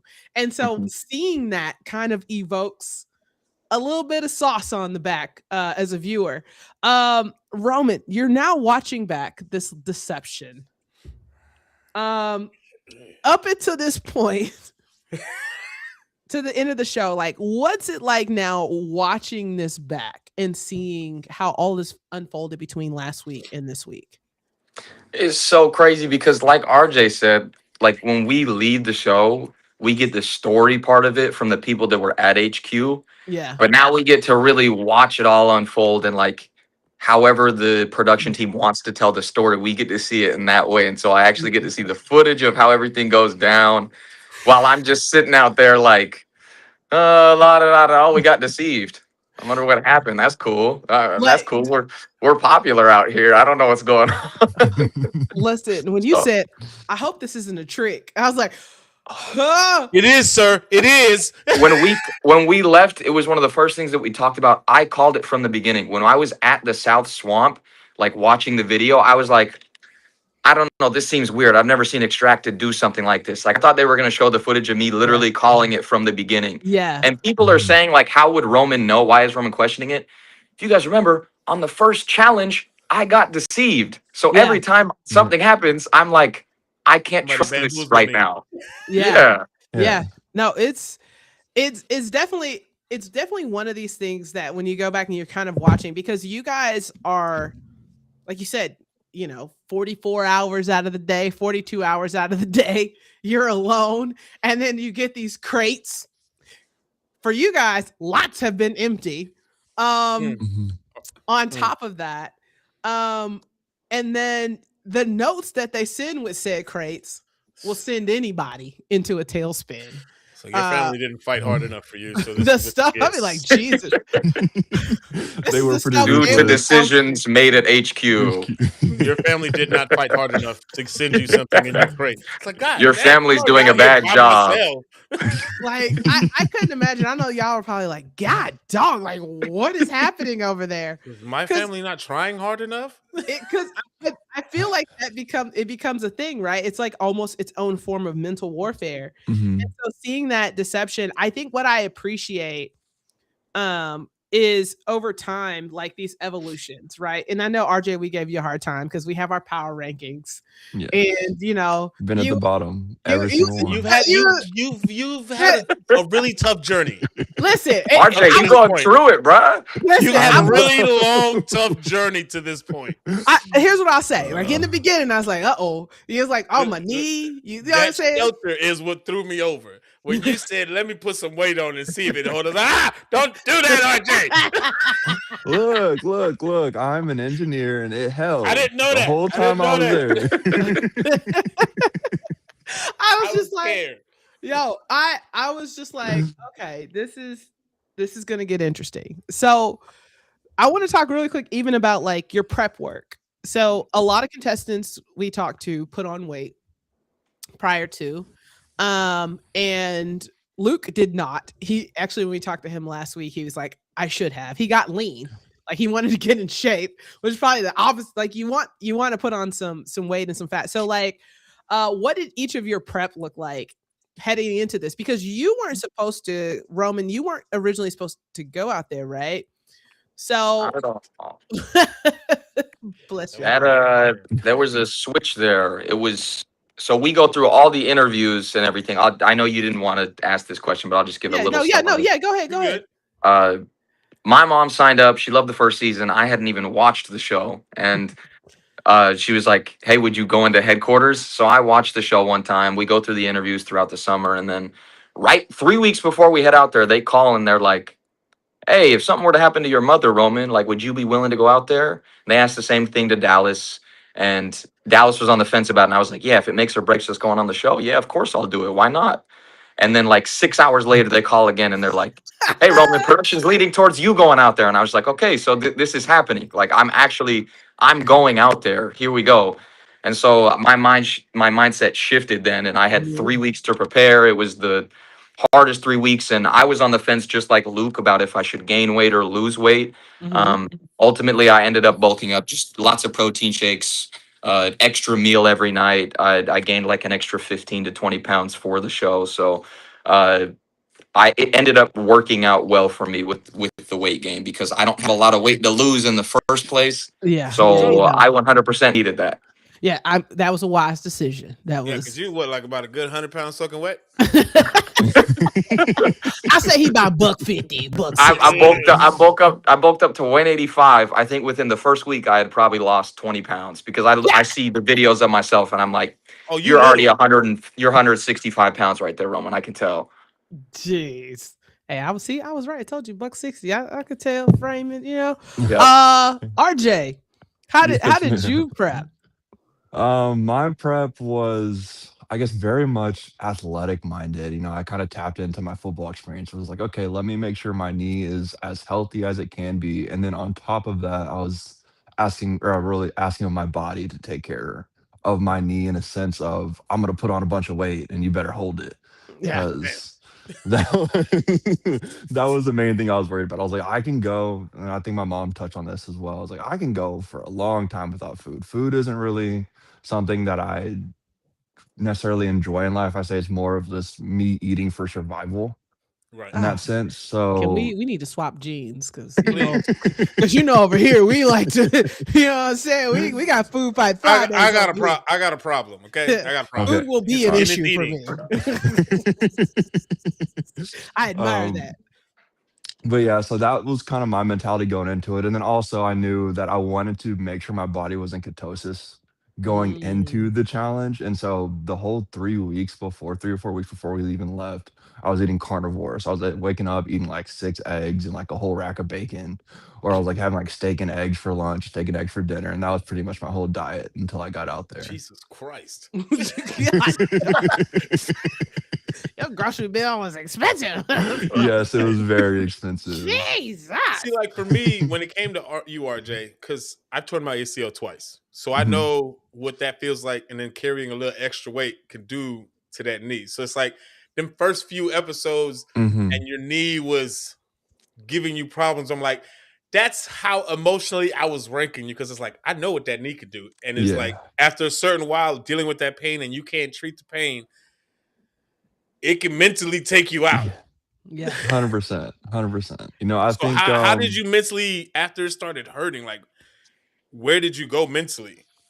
I think the show doesn't do the best job showing it. They really focused on like the pain aspect of it. And I think the first 2 or 3 days I was pretty much just down the dumps. Like I could barely get out of my shelter. I was just cramping, legs locked up. Right. But after that, like once I got through that first initial like cramping session and like got a little bit better, I was mostly singing my tail off all day long. And you know, talking to animals like you saw in this episode. Yes. And then I think for me, I also tell people that I need to think about my pain and what's going on and tell my brain, hey, this exists, this is there, but you are okay. So you can think about it and I'll complain a little bit about it. But at the end of the day, I know, all right, this exists, this is here. There's nothing I can do about it right now. Let's just go to the next day.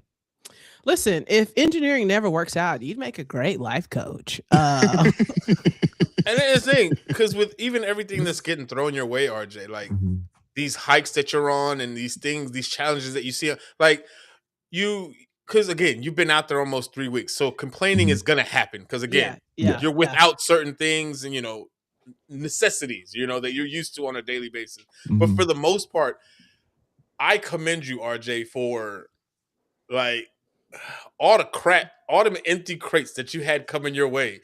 Both week of them. after week. Right. And it's like, and then for Roman, you being 21 years old, and I've never seen somebody been so just calm doing sports play-by-play while you stuck in the middle of wilderness. Like the way that you two are out here just handling business at y'all's age in this wilderness, like yeah, I ain't mad at it. Here's what I say. The other thing that thank you. I loved about Roman had me cracking up when he got that bear suit. Listen, you couldn't tell him nothing. You couldn't tell him. That was one of my favorite moments of the season. He out here looking like Mufasa and stuff. Listen. Hey, you get creative when you get bored out there. I got the bear skin and I was like, how do I try this on? Like, I want to look like a bear for a second. Just bored as hell. I'll do whatever out there. Because it was funny because like, it was just funny because, you know, Summer got the bear skin as well. And so it was just funny seeing her reaction versus your reaction. She was like, oh my God, the head's still like, you know, she was freaking out. And then you got Roman over here in the camera like, hey, look at me. Like this. Look. Like, it was just too he out here playing like it's a toy. Yeah. Hey, like, gotta treat it like it's a game. I appreciated the youthfulness of, I think you bring such a level of youthfulness to the show and like resiliency. And I think RJ, like I told you, like, and we've talked because, you know, sometimes you're in our chat and giving us a hard time, but you know, like Or seeing the mainly just me. yeah, like we have issues with RJ and his peanut butter and burger Hey, situation. look, Roman was there when I got the I was burger. there. Did you What is eat it? it though? Did you eat it, Roman? No, I have a Okay, peanut allergy. that's my point. I rest my case. Say less. That's all RJ. That's all RJ. Listen, I got a Philly speaking of peanut cheesesteak. butter That was sandwich, it. speaking of peanut butter, we had this one lady talking about she putting a pickle inside an Uncrustable. Yeah, it was like it's just people Mm. are weird. I don't know if I can agree with that one. That was a no. That one's a stretch. Yeah, there peanut butter on a burger in general, RJ is still a stretch. Like, let's not pretend. Nah. Like, you gotta try it. You gotta try it before you not. I don't know if my gut can go with that one. Weird Trust combos. Not good combos. yeah, it's questionable. Real questionable. I mean, you're not on extracted anymore, RJ. You know what I'm saying? Like, you can relax. You can try things now. You got to live your life to the fullest. Let's not get carried away though. Yeah, like that was, I appreciate your candor on the show. The engagement always helps us. However, I don't think you're gonna convince us. So let's talk a little bit because we talked about these empty crates, and I just want to talk about the psychology, especially because I feel like this last box, especially for RJ, and even Roman, but like I feel like it took a little bit more out of RJ watching it back. Because it better not be an empty crate. So I was like, oh, it's an empty crate, my guy. Like, the way he threw that crate back. I was like, oh man.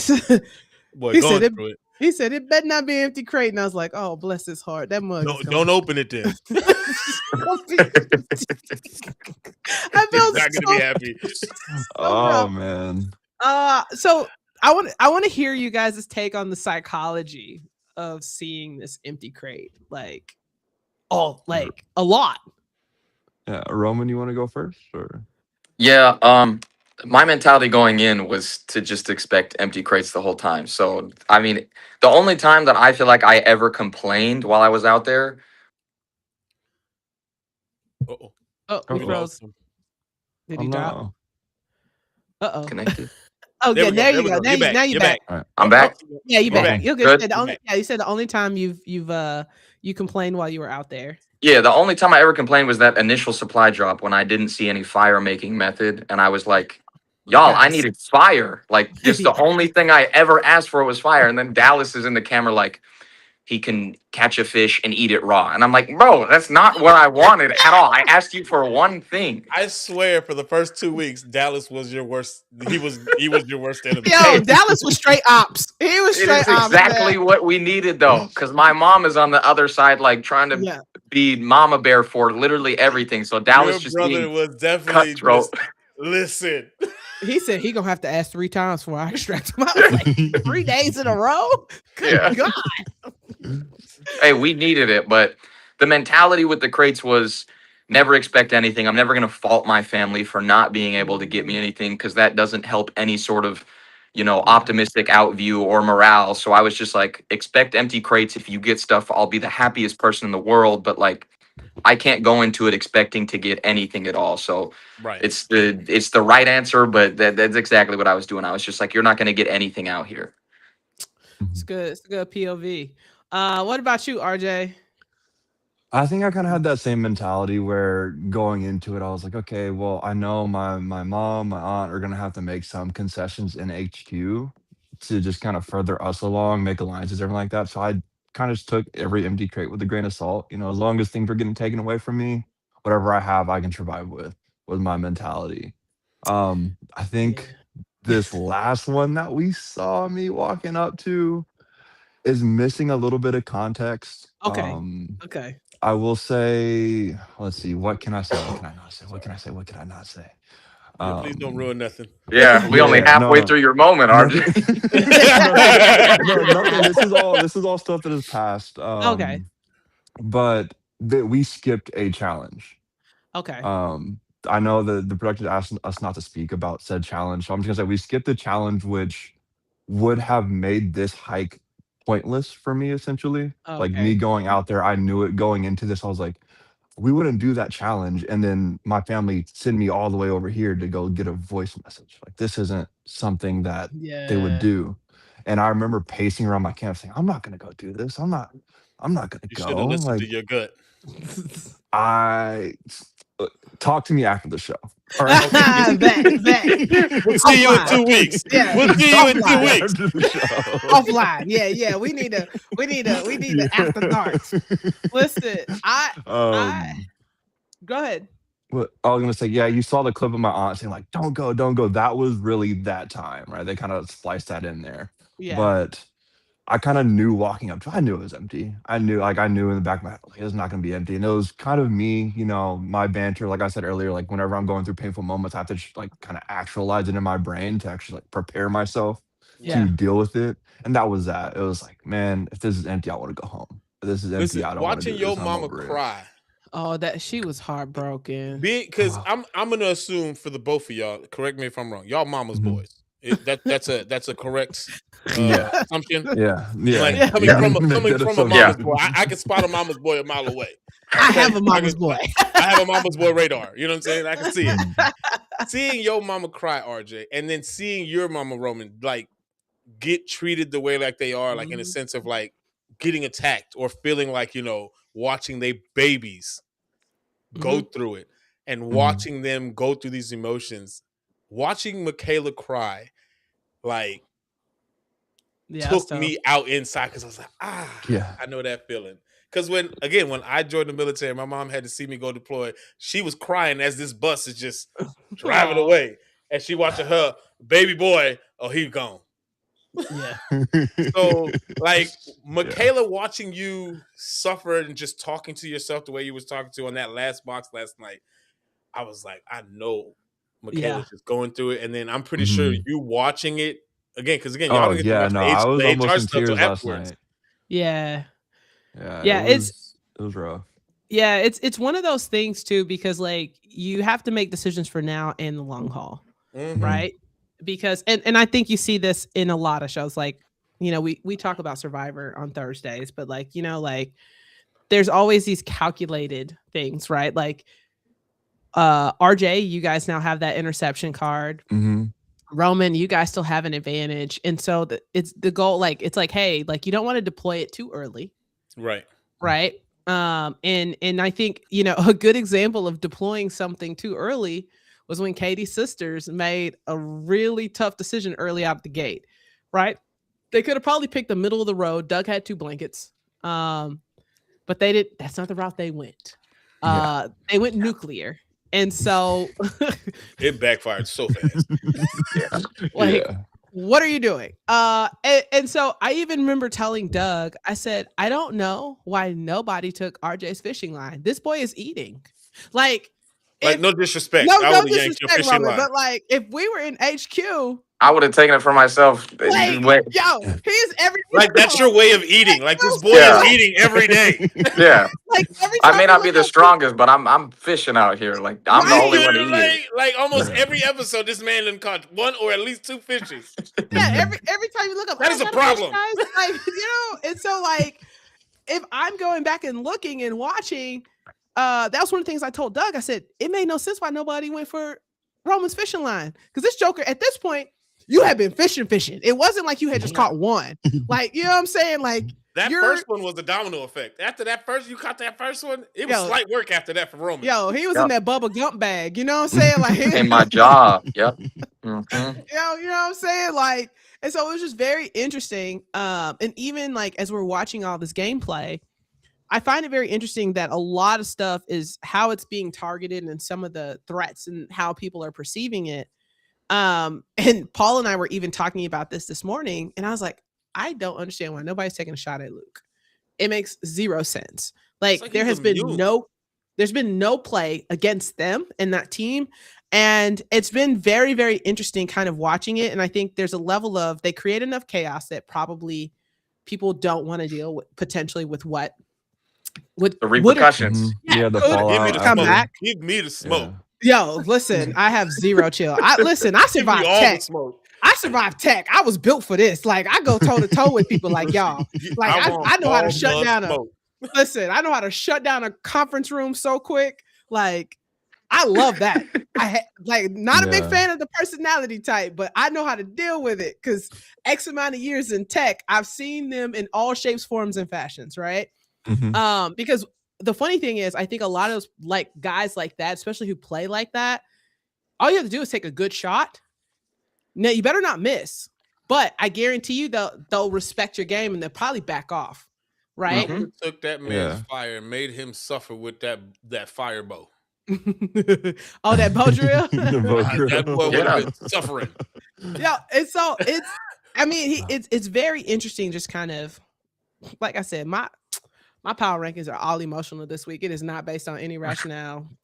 I'm on my Issa Rae joint. Hey, we don't. That's what the show wants, right? We got to have the drama in there. Like, I mean, our first few weeks, our power rankings have been very logical, rational, calculated. I'm just on my Issa Rae. I'm just rooting for everybody. And you guys know how the rest of that goes. Like, you know what I'm saying? Like, I like you until I don't like you. Oh. Now, she about to come out and come back in. Watch. Oh, here we go. I'm back. There she is. Yeah, a little switcheroo. But I will say, like, watching you guys has been such a joy. I love to ask this question. Give me your toughest moment up until the point we saw, like up until this episode. What has been one of your toughest moments in the series so far? I got two. Unless you're ready. Yeah, there's no I think we limits, both have two, so you can go first. First one was getting the blanket taken away. So from the second day until the 10th day, I had cover. I had a blanket. So no matter how cold it was, like I had a big blanket to cover me up. And RJ knows what it's like to not have any sort of cover out there. Yeah, he knows very well. Oh, you ain't gonna do him like that, bro. It was 20 inches. I was like, good God, he ain't never gonna get no blanket. To have that variable taken away for a couple days before I went and got my little bear skin, like, just even the security of just like holding on to something instead of just sleeping in the fetal position, it's just so much different. Like, man, is it uncomfortable to just try and sleep on the cold ground with absolutely no cover. So that was one of the hardest things to do with, like, as soon as my blanket got taken away, I try and keep it like calm and cool no matter what I'm saying because I'm on the camera. But I have like a moment where I almost like, look up and I almost lose it. Like, no way, I cannot have a blanket for the next while. Like, that one really hit me for the first time. You didn't know when the next time you're going to get something to replace the blanket. Not at all. Days, weeks. Thank goodness they put that little orange beam in the water, else we may not be having this conversation right now. I don't know what would have happened. Listen, that was one of my rougher moments. And then the other one was just losing the challenges. Like, they don't show how in my head I got because I've lost every single challenge that we've had. We've had 3 competitions and I've finished at the bottom in all 3 of those. I'm a competitive person. I played college basketball. Like, I'm an athlete. And so losing these competitions to these 30-year-olds, these 50-year-olds, like, amen to that, brother. Amen to that, brother. Calm down. Okay, but I'm losing to people, and I don't like losing. So like, it really eats at me, and then I have to just go back to my campsite and sit there for 48 hours until something else happens. So and I'm just like, this defeat. Yes, I'm just like, Roman, you're terrible. You haven't done anything good. The only reason you're still out here is because your mom and Dallas have gotten you great items. Like, I was beating myself up. So those are my 2 things. Just the mental struggles of losing things for me. Yeah, no, I could admit I'm highly competitive. I was raised by a Marine, so I only have 1 gear, right? Like so I could definitely understand how that could potentially be tough. Coming in and just like you lose and be like, I should have did this. I could have did like you have all the time to run the scenarios on too much self-reflection. Too much. Too much. So I'll be like, yo. And it's already bad enough that you're your own worst critic. And now you got time. The conversation just go back and forth with yourself. Yeah, that's tough. What about you, RJ? Well, I would like to start off with, yes, taking L after L is not fun. That was awful. I think I have 2 moments, show wise, like from what you guys see and what production wants us to see. The rain was by far the hardest. That was I think that night, what really made it a mental battle for me, you guys saw me balled up in fetal yeah. position, just like rocking, just getting rained on. But what really hurt me that night was I spent all day getting firewood. And then I Oh. think there was like a challenge or something before that where I didn't have too much time. And so I had got as much as I could and I was super tired. And I was like, all right, now I got to wait till like midnight to even start this fire. So that way it can last me throughout the night because I didn't have a blanket. I was going to be Yeah. cold. Yeah. And midnight comes. I look at my watch. I wake up. Midnight comes. Look at my watch. Like, okay, we can start the fire. In the dark, fumbling around, get it started. And then not even like 10 to 30 seconds later, I start feeling sprinkles. I'm like, okay, it's not Oh. that bad. I'm not gonna be able to have fire all night, but I just have to burn it hotter so that way the water doesn't take it out. Yeah. Right. And then Yeah. 10 minutes later, the downpour starts. And I was just so defeated. I was like, man, my roof back home not working. My roof here's not working. I'm Oh getting wet. no. I'm cold. Damn. Yeah. I don't know if you guys knew that, but the week before I went out on the show, we had a really bad storm come through and it blew the roof off of an additional part of my house.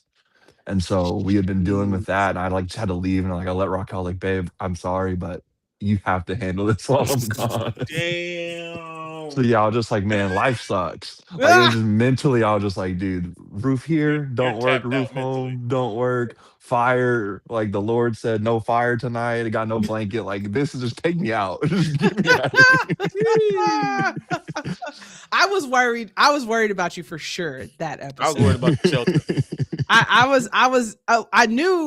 I knew Amy didn't have long because the way that shelter was just slopping off the side, I was like, oh, that baby ain't go. She ain't gonna make it. Oh, But Yeah, it that was was rough. awesome seeing you. So what was the other one? The other one would be this hike that we're watching right now. Mhm. Like I said, talk to me after the show. I love to give you more Oh, we details we of we why gonna this pin was this for later. why this was Yeah, so don't rough for worry. me. But mentally, I think this was for me, like looking at it, this was the hardest part, just because of how I feel as like an athlete, as a competitor, like the things Right. that went on behind the scenes, like to make all this happen. Yeah.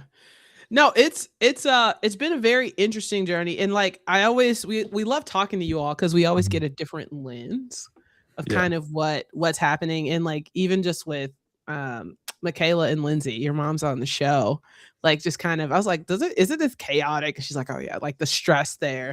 It's a different level of stress, right? Because you know, you're fighting for your kids. And I think it's even harder because they're the only parents left in the show. Right. Mhm. And I don't care what you Yeah. say. It's a different element when it's your babies. Like I tell my daughter, she's 17. I said, you will always be my baby. I don't care what you say. You gonna be my baby. Yeah. You I get don't care married. what my child say. You, Till Jesus come and take me away, you will always be my baby girl. You- I don't care when you Yeah. get married. I'm gonna let you live, but I just want to let you know I was your first love. Remember that. Remember where you came from. So I think that there's like layers to that, right? And I know people had their spouses and like different things. I do want to talk really quickly about Dallas and Lindsay's dynamic and you watching that back. I mean, it's definitely a different form of therapy. They Like did not start out hot. I mean, here's what I'll tell you. Like, if you know, what better way to mend a relationship than just stick a lot of fire on it at the same time? Dallas is an interesting character. I'm Team Dallas. I just want to let you know that. Yeah, he I am loves all Dallas. Team Dallas. You guys got to get Dallas on here. I want to hear him Yes. talk to you guys. I and am say pro his Team perspective. Dallas. No, because he is quite the character. Would he but be willing to come on? Yeah, shoot him a DM. I'm sure he'd I'm love gonna to. shoot him a Yeah. DM after the show. Yeah.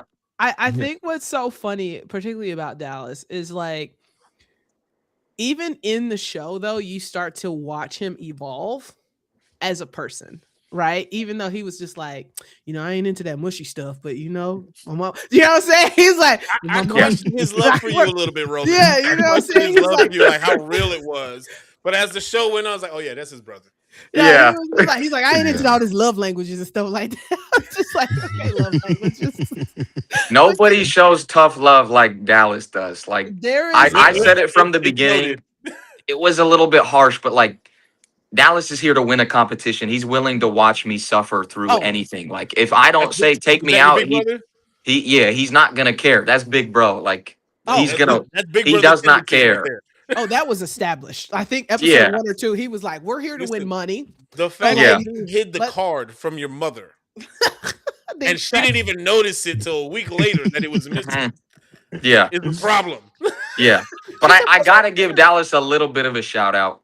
They are again TV magic. They are twisting the story a little bit. 100%, 100%. Dallas said from the beginning, he's like, I don't even want the money. Like I'm here for my family type of thing. Like you guys, they said in the most recent episode, like the majority of the money would go towards that house that we had in southern Utah, and Dallas was totally for that. Dallas was like, I don't even want my share of the money. Like I just want to win this competition type of vibe. Like that's what Dallas was giving off. Is definitely there. No, I do think, and I think we've talked about it. I was like, you do need to have that balance, right? Mm-hmm. Because like I talk about, like if my best friend was on there, she would probably be ready. I need to have both of my best friends. One would be like, you're going to suffer and you're going to be okay. Mm-hmm. And my other friend would be like, well, she gets along with everybody, the whole nine, like the consummate professional, like, and I even see that even with you, with your mom and your aunt, right? There's kind of this, it's a little dance, if you will, right? Like, a little yin yang. His aunt ain't pushing that button. No, she's not. No. Between Dallas and your aunt, they're like, y'all overreacting. Y'all emotional. Yeah. No emotional decisions will be made. Yeah, that's what my aunt said last night.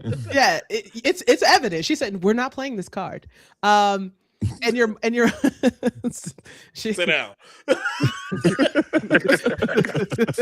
Well, all right. You're not getting this phone call. But like it's very interesting just to kind of see how I think oddly it's working in you all's advantage, because you have this level of balance in HQ. Like, and I mean, you even seen in season 1 where they couldn't take the drama in HQ, right? Like the brother and the sister. And so I find it really cool just to kind of, number one, see the evolution of Dallas. Like, and I know this is a lot of TV magic and editing. Like, we live in the media world. He cuts my stuff all the time and I get trolled on TikTok for it. So I do it on purpose. I know the lies. I was like, I gotta editing skills. No, I mean, like, I did not say that in that order. That is not what that is not how that happened. And I mean, like, that's how the people gonna get it. Fox might need to hire you, Paul. Listen, I'm coming here for the clicks. Listen, no, like I'm watching clip back because, like, I do, like, I'm momming and doing. So he does all of our editing, and I'm producing the show, doing other stuff, and so like there's this. You don't get to say what gets posted. Yeah. So like I literally, it's like I hate this, and then I say whatever I say, and then I say I hate it, and I'm like, that's not how that conversation. They don't know that. They don't know that. We just know what we see, right? Yeah. I've gotten. You got to deal with the backlash that comes from the clip. You said it. Yo, I. What do you want from me? I've gotten so much smoke between mangoes and club crackers. Now she says she don't like club crackers, but the way that I clipped it, she says I don't like mangoes or club crackers. I hate them. That's not what I said. You guys feel the pain. Yeah, no. When she feels the pain. Yeah. Listen, what do you want from me? You shouldn't have said it. Here's what I'll tell you. You know how I get my revenge? Thanks, John. Here's how I get my revenge. Yo, what's up, Joe? We got people on the chat. But like, here's what I say. Like, I get my revenge on Wednesdays. Yes. Because he gets no run of show on Wednesdays. I don't get run of show, period. I do. What are you talking about? You just here. I just go here to get humiliated. And then edit it down. Yeah. Like it's ballpark. Some reactions are just some reactions for Paul are just worth my amusement. Blind, right? And so I get it. My job is to find obscure sports on the internet. You know, this woman found toe wrestling. They interlock their toes and they wrestle. That's that crazy. possible? Yes. You know what the arena is called? The toe dome. The toe dome.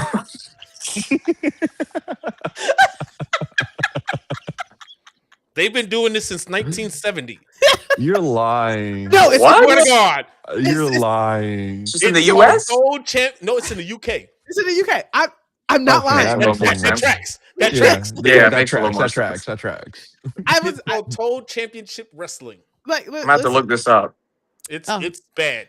Yeah, I'll send it to you. There's actually official it's official IG and everything. Like they had hype videos, the whole nine.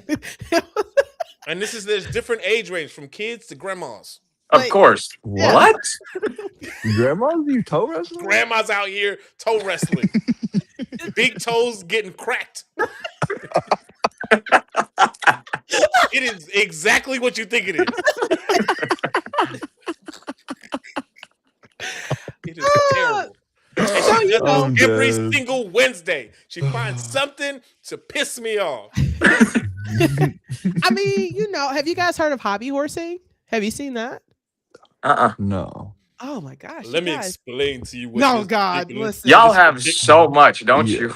It's pretty bad. You remember when you was I would say when you was a kid, but that wasn't too far ago. That was yesterday.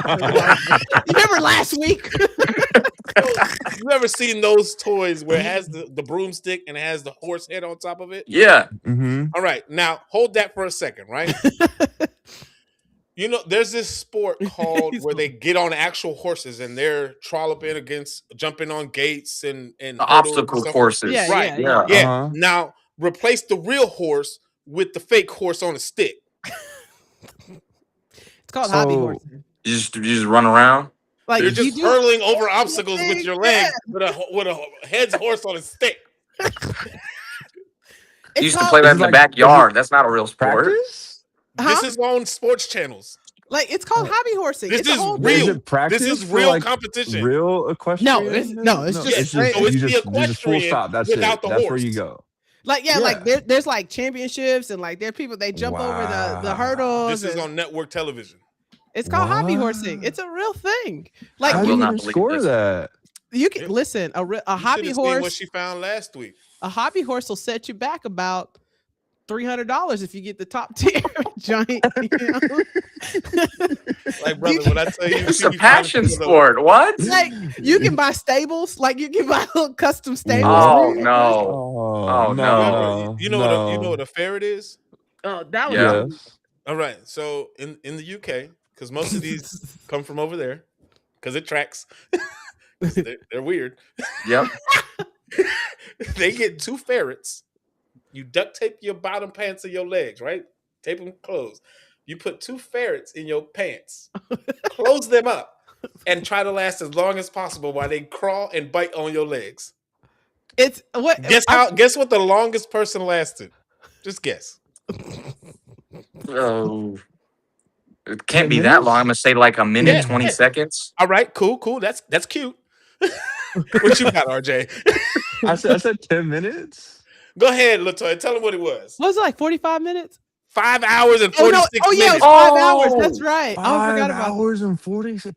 That's animal cruelty. Wouldn't they chew For through your who? legs? Look, Yeah. Legs, bare legs. Yeah, like it's a thing. That's not a sport. That's torture. Yeah. What? yeah, that's It's a torture thing. for And guess how much both parties. the winning purse was? Wasn't even $1,000. I was gonna say like 500 pounds. Nah, this ain't a sport. This is just entertainment. And they've been doing that for decades. Yeah, it's like it's like a tradition. Like people When come I from tell you, she be finding some of the most weirdest things. Today, she brought up before the show, apparently, Oh, the amputee. A amputee. quadruple Yeah. amputee drove and unalived somebody, and he's a professional cornholer. That story has to be That's a whole AI or sentence. something. That's a whole It's sentence. not. It's Woman. real. There's that's a no whole way sentence that's from it. real. No, it's Oh. 100% real, bro. All right, I'm gonna need the link. I'm gonna need the Yeah, oh, I A need some receipts. quadruple I'll run them amputee receipts. Yeah. drove to unalive somebody, and his profession is playing cornhole. How? That's what I I want to don't know. believe it. I don't believe Listen, it. I need This need is the things that footage. she be finding. This is the No, things that she be finding. okay, first of all, don't be mad at my algorithm. It's great.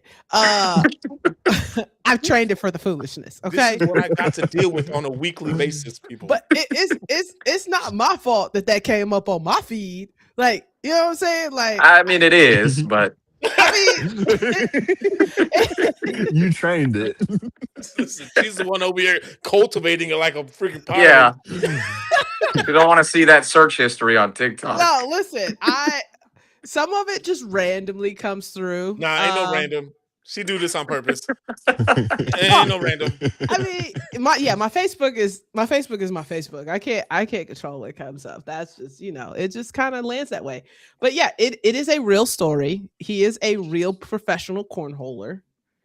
Shout out to him. Live somebody. I think never mind.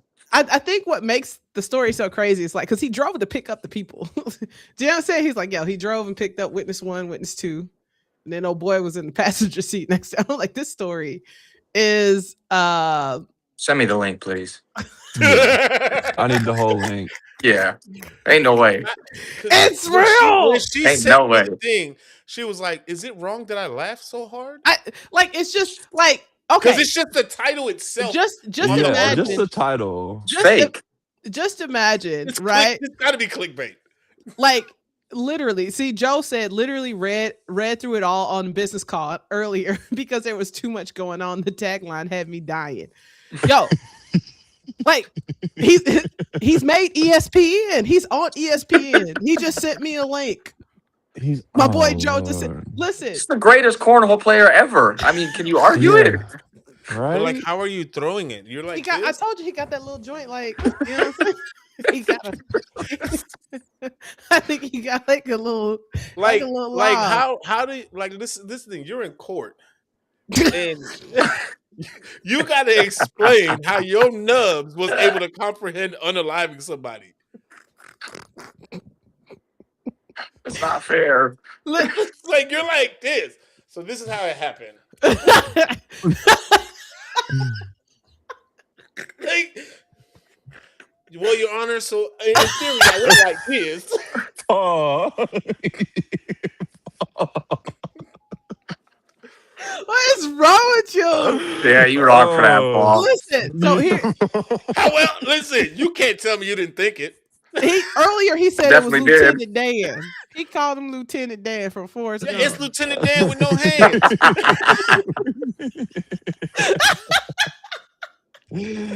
Like, oh man. Here's my thing.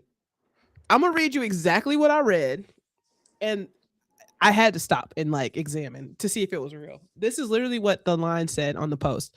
A professional cornhole player with no arms and legs has been accused of unaliving in La Plata. More below.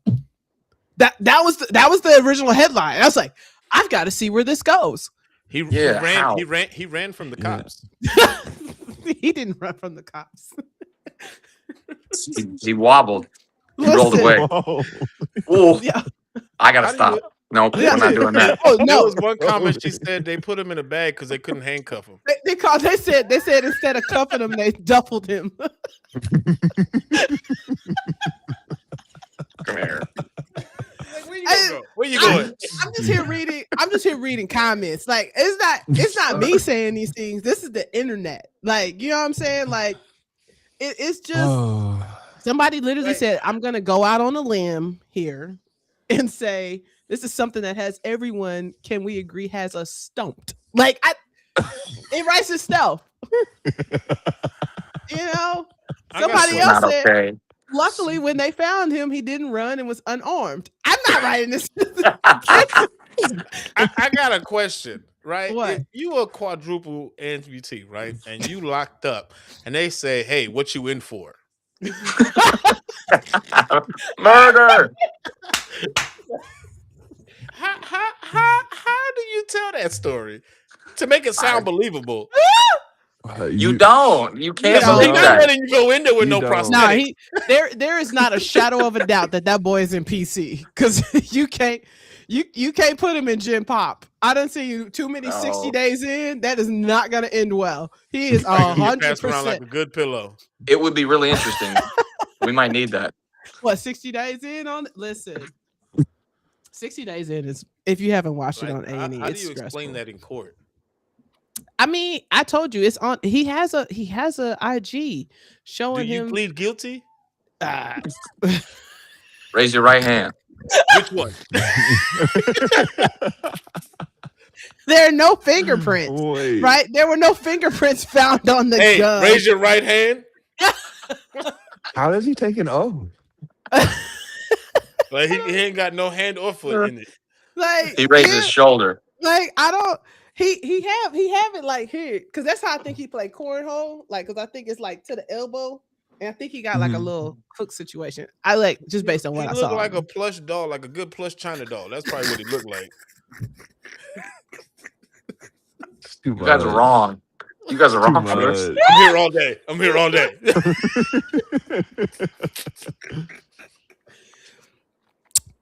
This is why my dad tells me all the time. He's like, "You need to get off the internet." I'm like, "Why? It's great over here." I mean, sometimes internet's trash, but like the internet ghetto. You got to have this knowledge in your brain. This got to be stored somewhere. Yeah. It's somebody said he might have been an attempted armed robbery. You know what I'm saying?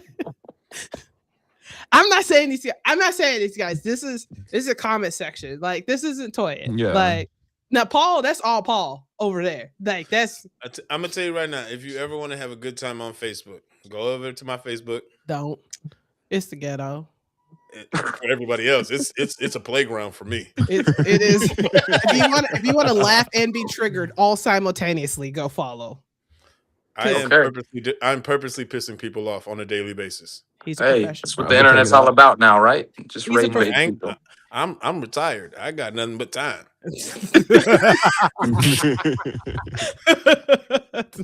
What you want from me?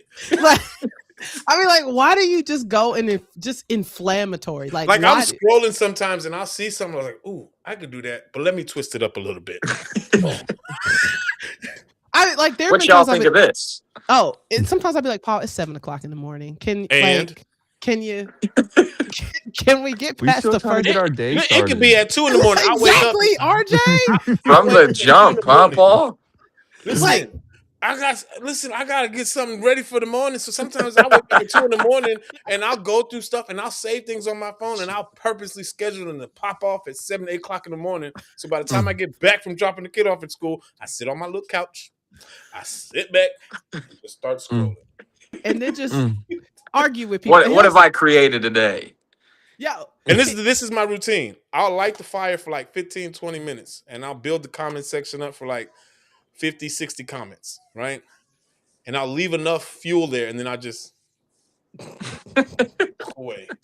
Just watch the chaos ensue. You wrong. Yo, he will literally tell people, he'd be like, "Thank you so much for your opinion." Oh, I'm like, so petty. And he's called like people have called him everything but a child of God. He'd be like, "Thank you so much. I hope you have a blessed day."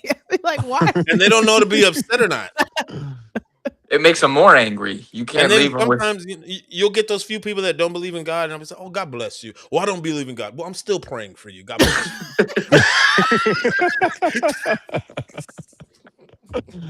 Well, He loves you.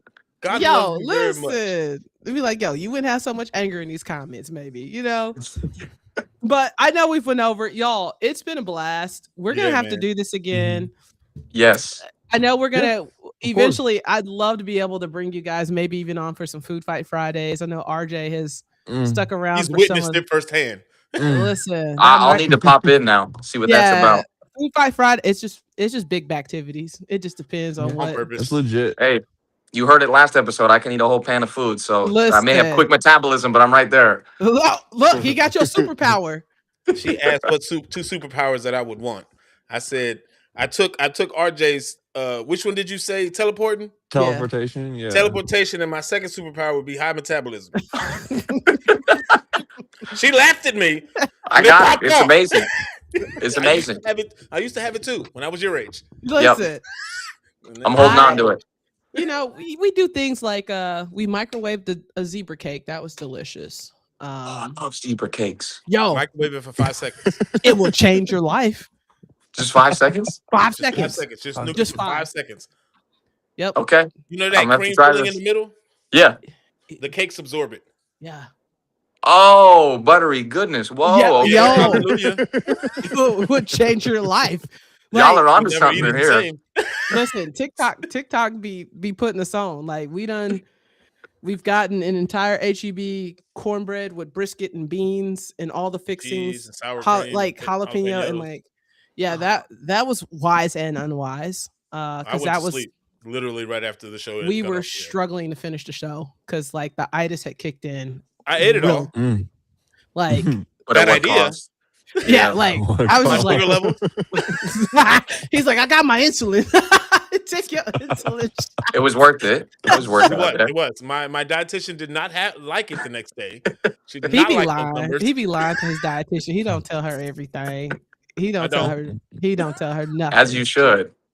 Like she gonna catch the show one day. I'm gonna find her a government name and start sending her clips.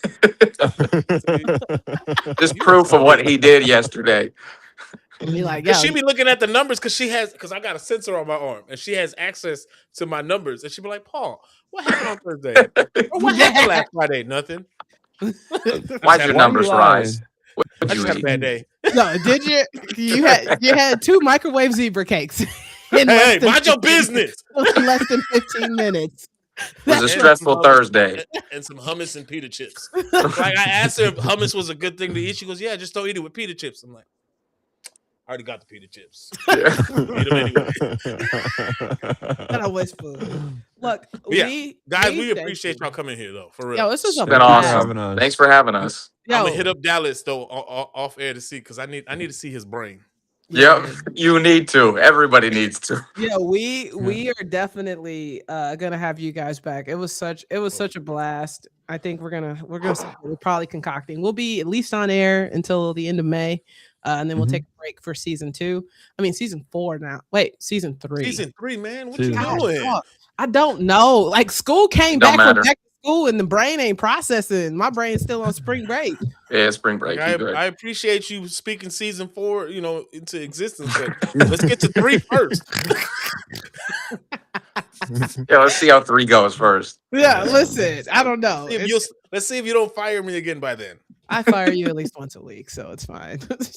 But I don't have anybody else to edit our video, so I have to hire you back. Sounds like job security to me. Who else you got? I don't see nobody lining up. Oh, is that okay? Noted. Oh, you got just remember Wednesdays. It's recorded. Yeah, he gonna edit it down though. Wednesdays is always like you don't want me and I want you. Hey, listen. Just know I got me a saved folder in Instagram and Facebook specifically for Wednesdays. So, and I got skills. Okay, Liam Nelson. Around. I got a specific set of skills. Well, okay. We'll see. We'll see, buddy. All right. Last time I checked, these last 3 weeks, you've been getting cooked on the internet, not me this time. It's because I said mangoes and club crackers belong in economy. They are not first class, and I said what I said, and I meant what I said. A mango, you don't though? like tahini. You don't like mangoes? Nah, no. I'm cool with them. And tahini, Nah, I said what you said. Say what you said. I said I don't care for it. I was like, I don't like. You gotta be careful. Tahini. Listen, you got my girl come upstairs and she gonna get on here and yell at you. Especially because you live in Texas. I don't. You live in Texas and you hate tahini. I didn't say criminal. I didn't say I hate it. I said borderline criminal. I said I don't care for it. So I'm right there with you. Unfortunately, I don't really care too much for tahini either. Y'all missing out on. And then you put it on sweet stuff, and so I don't want spicy sweet stuff. I don't want spicy. Me neither. I don't need that. I don't want sweet and spicy. No, it's sweet for a reason. Why am I ruining it? Why am I canceling it out? Oh, have you ever had my top honey? No, I don't. What? I've never understood the reason for that kind of thing. If it's sweet, let it be sweet. Flavor is delicious. No, honey is great. Okay, hot honey on pizza though. I've had. That's really good. Sweet and spicy. All right. Let me ask you this one question. This is how we're gonna end the show. Because I feel like this is getting carried away. Getting carried away. We're about to have a beef over hot sauce and tahini over here. Does pineapple belong on pizza? Yes. No. Oh my God. Yes. No. Roman. All right, Roman, you're not coming back. We're gonna block you on all channels. He's gonna be like, "Dang, I'm trying to." That's fine. Why? I'll be enjoying my Hawaiian pizza over here. That's fine. That's Dang, fine. Roman, you get banished in the show. You get banished. We just dropped in a 500,000 views now. You're ruining our reputation. Jeez, like we built up a lot of credibility for the culture, and you just so ruined much hope it. for you, Roman. I had so high hopes for you. As long The as you don't hate eat still boneless brings the chicken footage, wings, right? as long as you don't eat boneless chicken wings That's not a thing. or blue cheese. If you do any of those, we're gonna No, take cheese, we not Roman? on that train. No. We not on that No. train. No. Okay, No. you don't eat boneless chicken wings, do you? Because it's called chicken nuggets. You eat chicken nuggets. No, come on. Chicken nuggets. It's a rotation. It's a not. rotation. It's really either chicken not. nuggets or chicken wings. That's really- it. There's no Okay. in between. But if I know that I'm eating chicken nuggets, I'll say I'm eating chicken nuggets. It is chicken nuggets. I won't If disagree. the menu says boneless chicken wings, it is your duty as a human being to correct it and say, "Give me the chicken nuggets." If you go into Wingstop, you can asking for boneless wings. Okay, how then is the a wing chicken boneless? tender is How just a big chicken nugget, then, is it not? No, a chicken tender is a handle. Okay. Hey, you got it down to a science. I can't argue this. yeah. What wing you know ain't got bones in it? It's true. It's true. You're eating nuggets, okay? Listen, you're eating nuggies. It's okay. Yeah. It's okay. Nobody's judging. I am. There's lots of judgment going on. Yeah. Yeah, I was like, I feel the judgment. I can feel it through the screen. Yeah, I mean, as a wing Hey, connoisseur. oh. See, look, that's what happens when you They- eat they- boneless Yeah. chicken. like chicken nuggets. You That's just karma. like them boneless chicken Yeah, wings. that Just karma flop right justice on right over. there. Ain't got no structure, nothing. Just I'm the kid of the group. I get it. That's fine. Right. I'll have my chicken nuggets. We still it's okay. appreciate you. Just It's be okay. honest with yourself, okay? Yeah. Listen. I ain't no liar. That's all I know. I appreciate God bless that. you. Well, look, we are looking forward to rooting you guys on the entire rest of the way. So you've got us hooked. I can't wait to see how everything shakes out, and hopefully, I have zero hope that next week is going to make me any more calm. And so I'm just going to hold out for the season finale at this point, because I just don't know. I probably will not watch season finale of Paradise and then your show. I'm gonna definitely do some spacing. Well, good thing for you. Last week is the next week of season finale for Paradise. So I know that's what I'm saying, but I'm not gonna want to watch that and whatever Much on pops the off. brain. No, listen, HQ about to be popping. I already know it's gonna be like an episode of Housewives. well, no, the season finale for Paradise will be on its own. Extracted, it's gonna be over the week. Paradise is gonna be over the week before. That's what I say. But I listen. Dude, you got HQ about space. to be Housewives next week. I am here for Is gonna it be bad a lot. that I just want somebody to trip Daniel and David just one time going down the ramp? Is that bad? Yes. I'm not gonna say nothing about it. Yeah. Listen. That's When our it was that's our justified? family. That's our Yeah, family. Listen. Is it though? Is it though? Are they? Listen. Are they? I ain't got no look. Luke was on last week. Luke is great. I appreciate Luke it. is amazing. We Yeah, love Luke is Luke. awesome. Yeah, Clearly Luke the is gene Luke is stopped cool. after him. Yeah. It's just, I was like, well, y'all all got biblical names. Y'all over here just cutting up Daniel and David over here. But like, listen, got Bible names. Everybody got Bible names. But I will say it's been fun watching you guys. We are rooting you on. Thank you. I know you guys are both traveling and you guys still just came and hung out with us. I can feel like this won't be the last time that we all get together and just cut up for the show. Because I feel like we could just get in a lot of good trouble together, and it's always fun. So, Paul, do you have anything? We'll close the whole show out with you guys on it, so that'll work. no, man, it's been fun. I appreciate you guys. Listen, between y'all's mom and y'all, and it just so happened that we both got y'all like at the same mom and then kids. Like, couldn't have happened better. And then after last night, and then having y'all the next day, kind of just like. Perfect timing.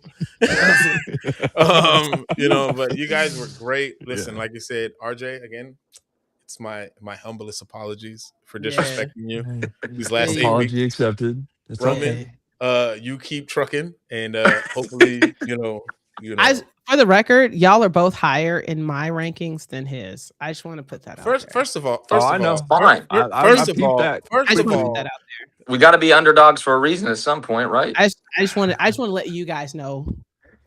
But listen, this is the first time she had RJ in the top 4. So watch out. Stop it. And it's only because there's 5 of them.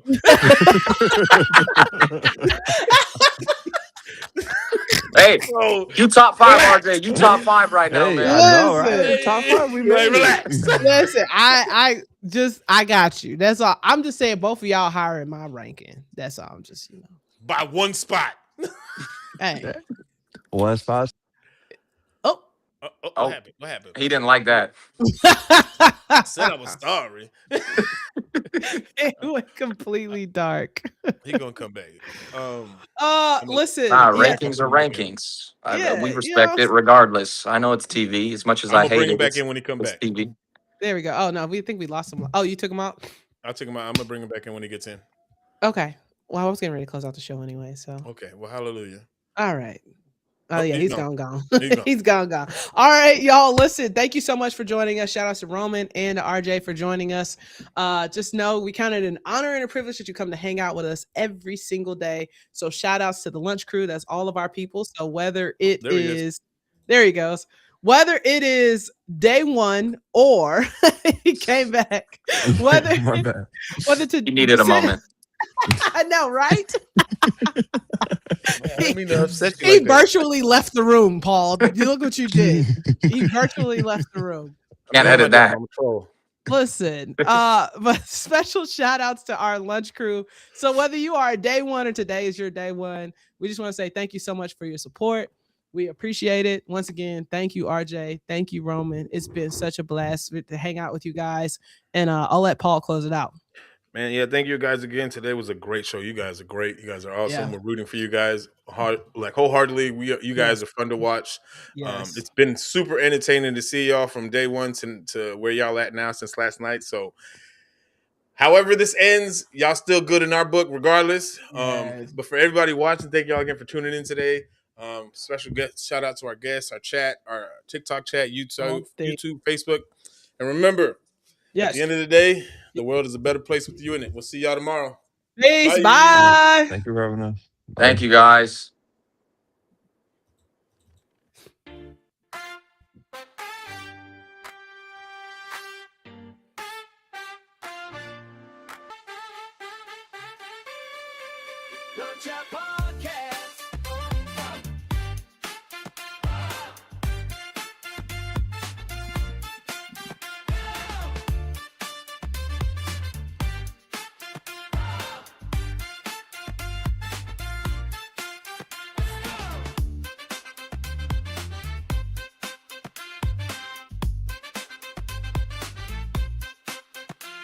To ignite, to inspire, to unite, bringing you the true, shining ever so bright. Join the discussion, be a part of the crew.